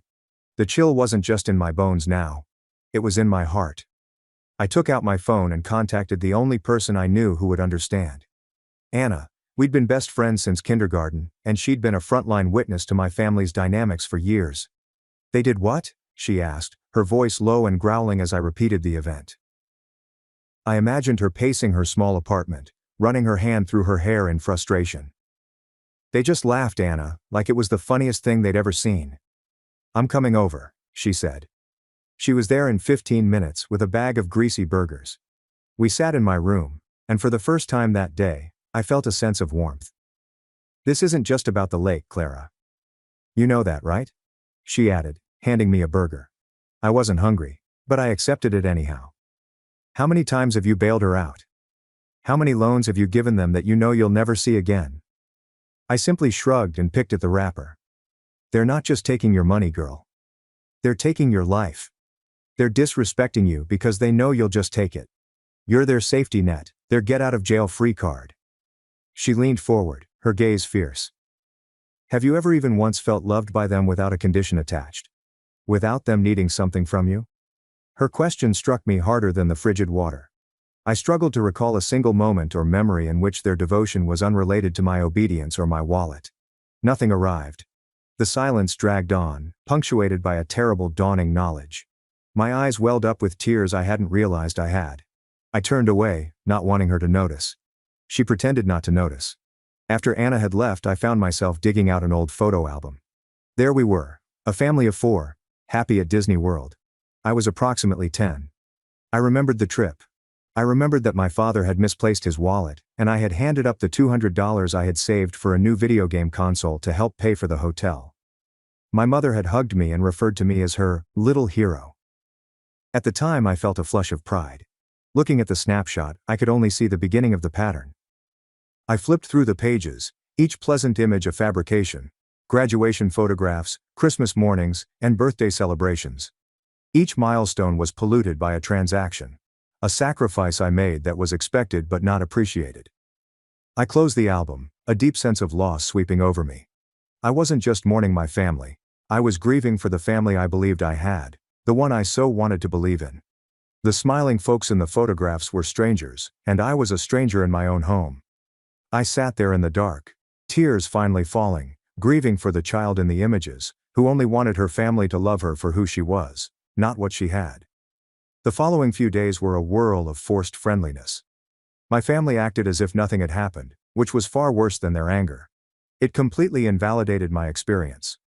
My mother would ask me, "Do you want eggs?" as she prepared breakfast. Sophia would want to borrow my car charger. My father would ask me to help him with yard labor. It was typical, yet it drove me mad. On a Thursday night, the breaking point occurred, and my anguish was transformed into cold, steely resolve. I was headed downstairs for a glass of water when I heard my parents' voices in the living room. I paused at the bottom of the stairs, obscured by shadows. "She's barely spoken a word in 3 days," my mother Helena said, her voice dripping with frustration. "This whole silent treatment thing is so childish." "She'll get over it," my father Martin grumbled from behind his newspaper. "She always does." "We can't afford for her to get over it right now, Martin," she told us. "Sophia needs the down payment for that MBA program by the end of the month. $55,000. Did you forget?" "Of course I didn't forget. What do you want me to do? She's an adult. We can't just take the money." There was a pause. Then my mother's voice lowered to a secretive whisper. "I was talking to my sister Elise. Her husband's construction business is having some cash flow issues, a temporary crisis. What if we told Clara that we were in trouble, that the business was on the verge of collapse, and we needed her to co-sign a loan to save it?" My blood became chilly. "She'd never do it," my father stated dismissively. "She would if we framed it right," she insisted. "We make it about family, about responsibility. We tell her it's the only way to keep a roof over our heads. We'll get the loan, give Sophia the $55,000, and then, well, we'll figure the rest out later. She has to be responsible for her sister. It's the right thing to do." I felt like I was going to get sick. It wasn't just casual greed anymore. This was a computed plot. They were not simply taking advantage of my generosity.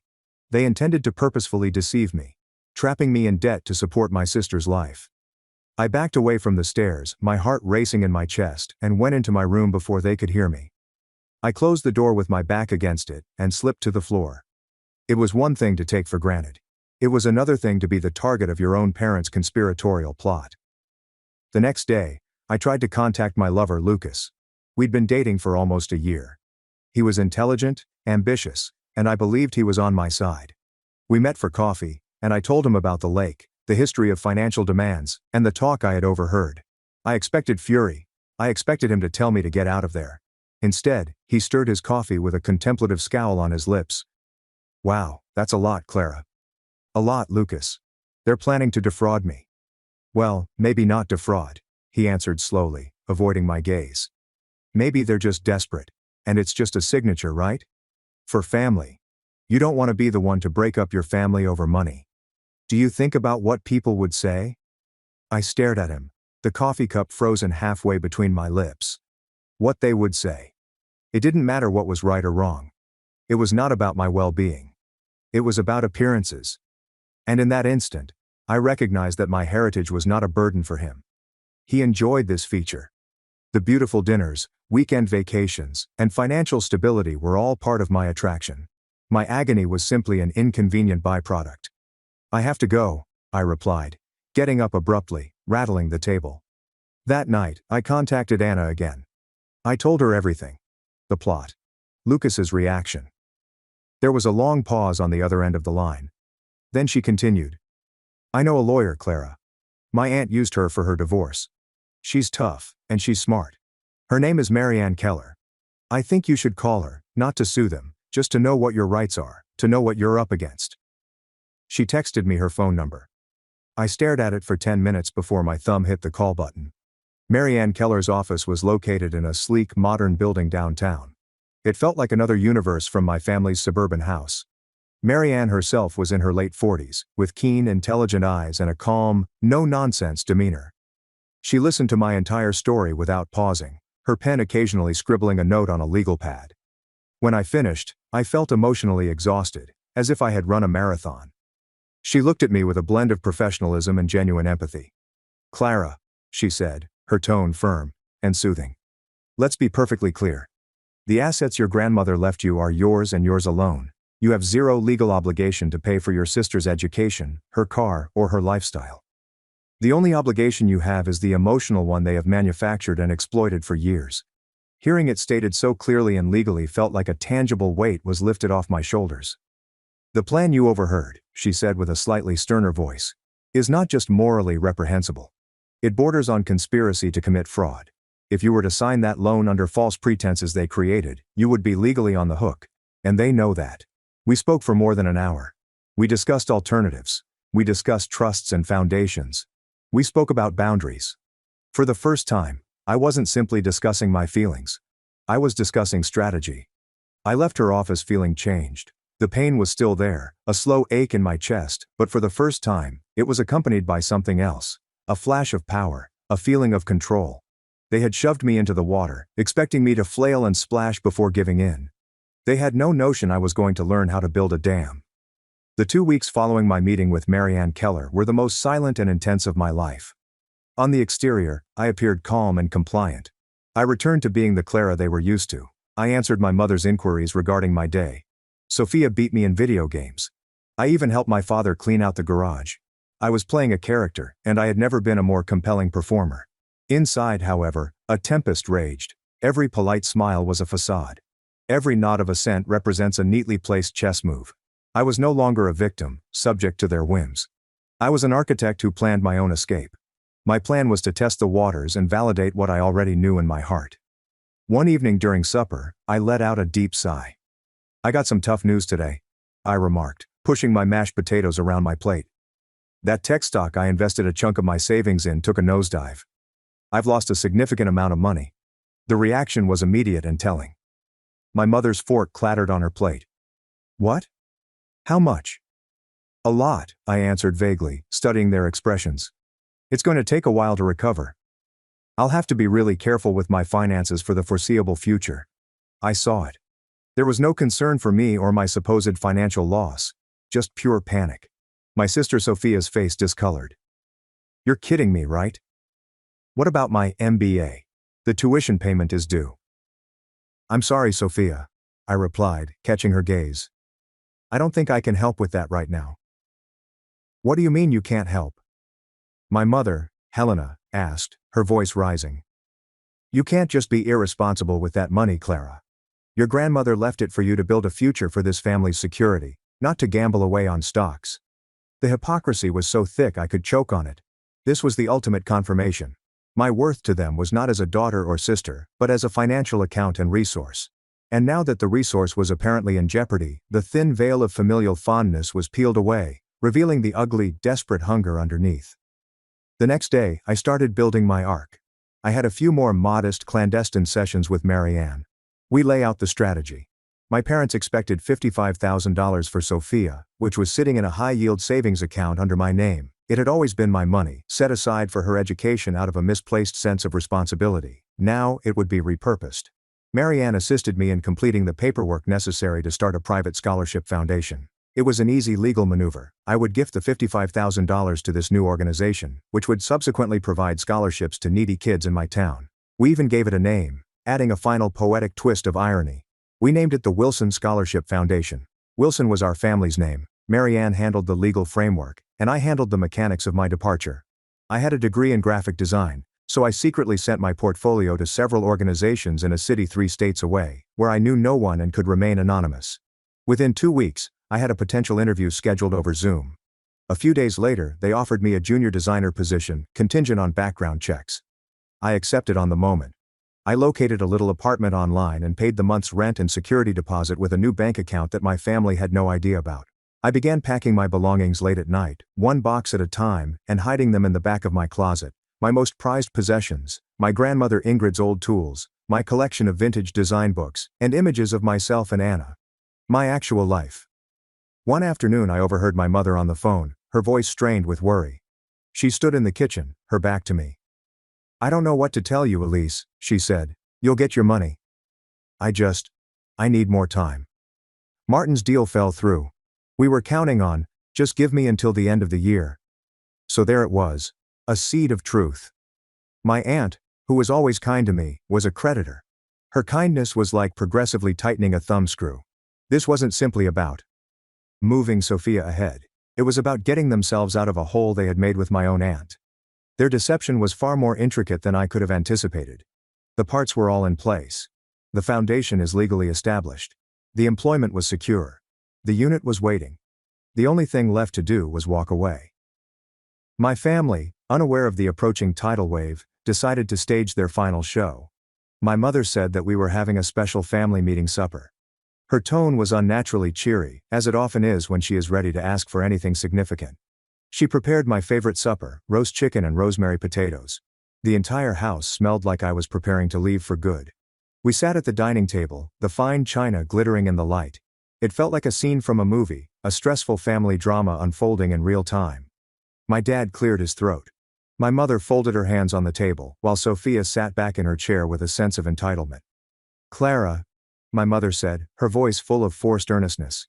"We need to talk as a family." I simply glanced at her, my demeanor bland. I had rehearsed this scene in my head 100 times.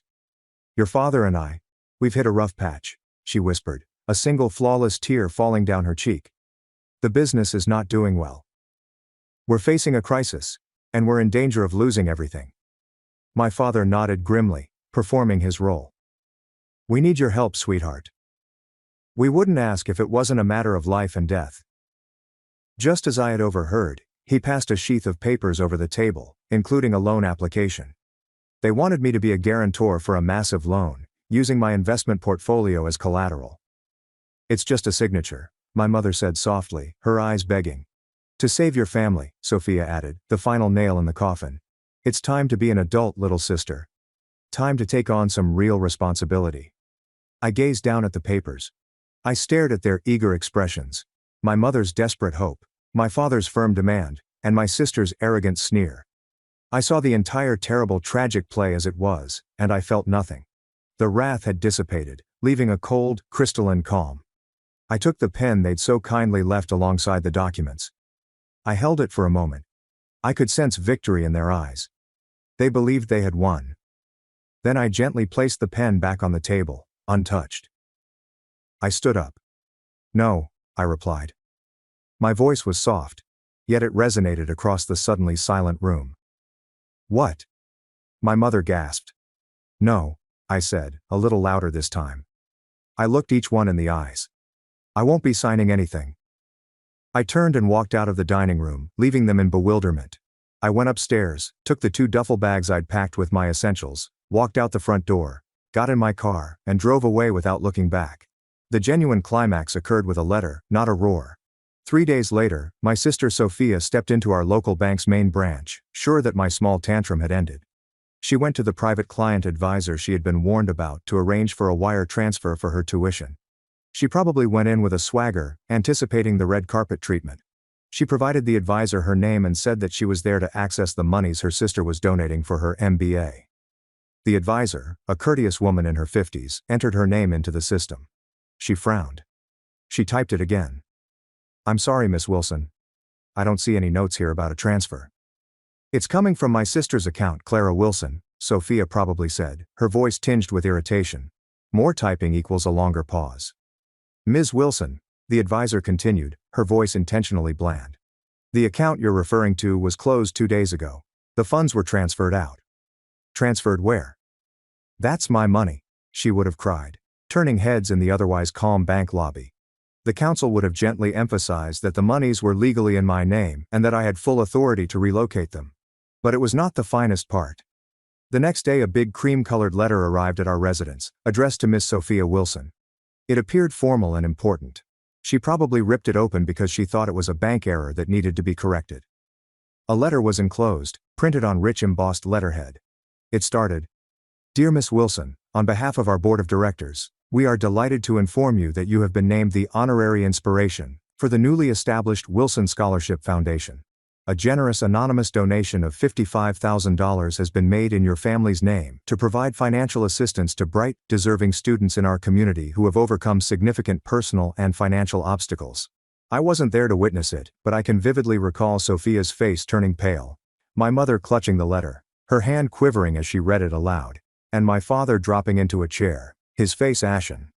The money wasn't simply gone. It had been used to publicly humiliate them. It had been remade as a monument to their own avarice, a perpetual philanthropic reminder of what they had lost. They hadn't merely lost their money, they'd lost control.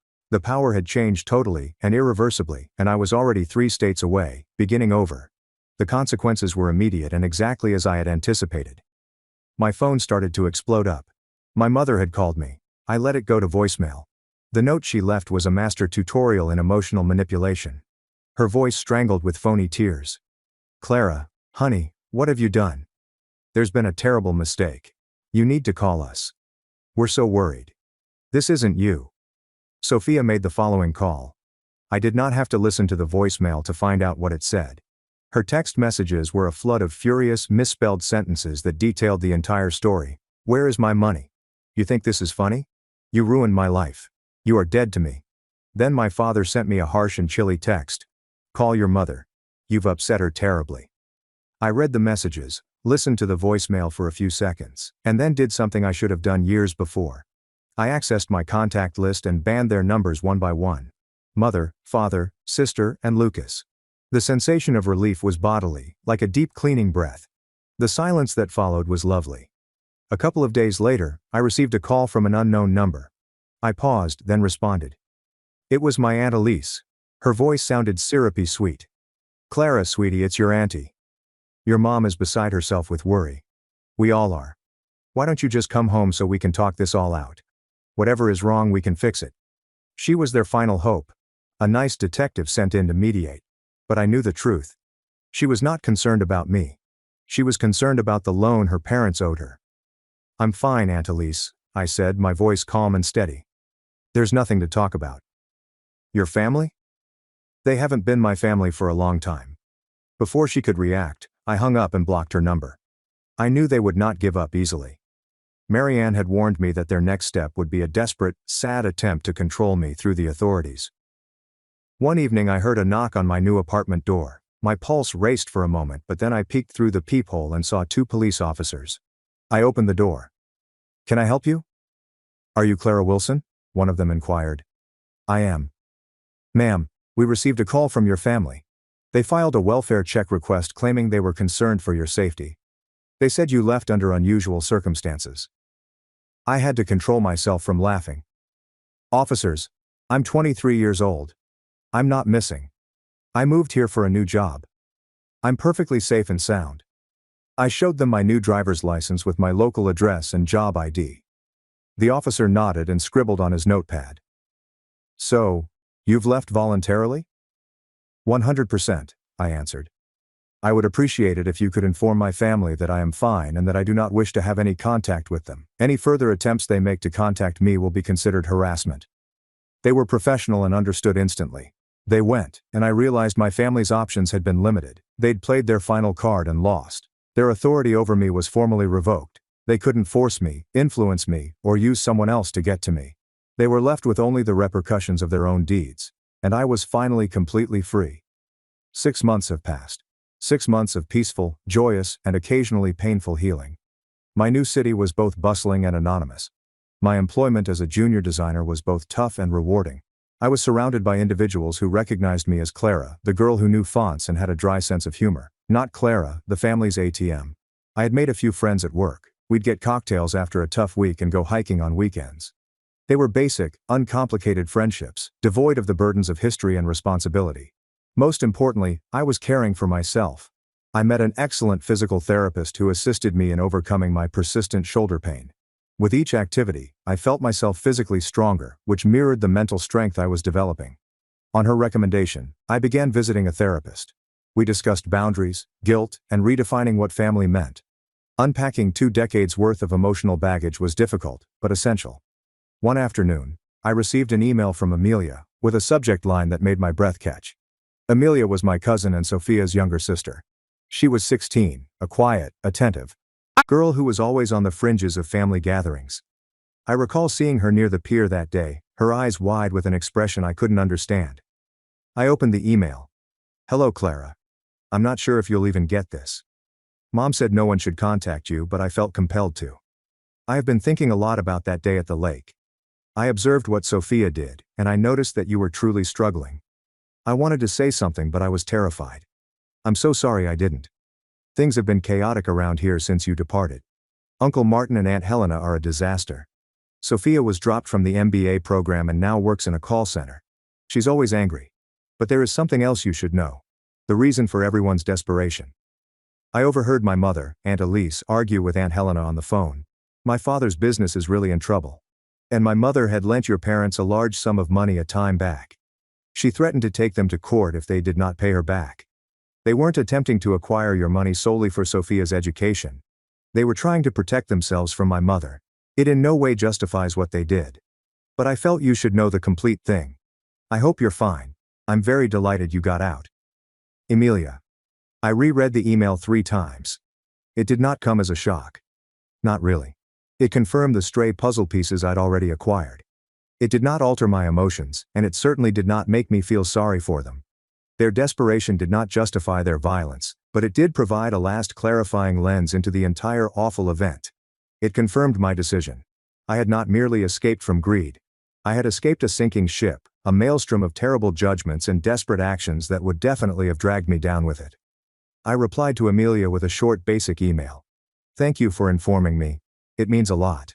I am doing well. I hope you are too." I pushed send. And with that, I closed the final chapter of my previous life. It has been nearly a year now. My apartment doesn't feel brand new anymore. It feels like home. The window over my desk looks out into the city. A scene of glittering lights and limitless possibilities. My shoulder rarely hurts me anymore. Only a vague aching on wet days remains. Last week another letter arrived. This one was not from a lawyer or a distressed relative. It was written on simple plain paper. The return address came from the local community college. I opened it. It came from a young woman, a nursing student. She was the inaugural beneficiary of the Wilson Scholarship Foundation. She talked about being a single mother who had 2 jobs to make ends meet, and how the scholarship allowed her to stop one and spend more time with her kid. It meant she could finance her textbooks without having to forego meals. It meant she could imagine a future for herself beyond the everyday struggle for existence. "I don't know who the anonymous donor is," she wrote in the conclusion. "But if you ever have the chance to tell them, please let them know they didn't just give me money, they gave me hope." I folded the letter with a natural, spontaneous smile on my face. The agony in my chest, which had been my constant companion for so long, was gone. In its place was a calm, consistent warmth. I'd spent my entire life believing I needed to burn myself on fire to keep my family warm, only to discover that they were standing close to the flames, whining about the cold. My act of disobedience, fueled by so much grief and hatred, had transformed into an act of creativity. The money they perceived as their right had been converted into someone else's opportunity. And if you're wondering what this implies for your own life, keep in mind that love is not demonstrated just via sacrifice, and family is defined by trust, respect, and kindness, rather than blood. You are free to keep your peace, to distance yourself from those who drain you, and to create a new circle in which love is unconditional. Sometimes the boldest step is not staying, but choosing freedom and a future that is finally yours.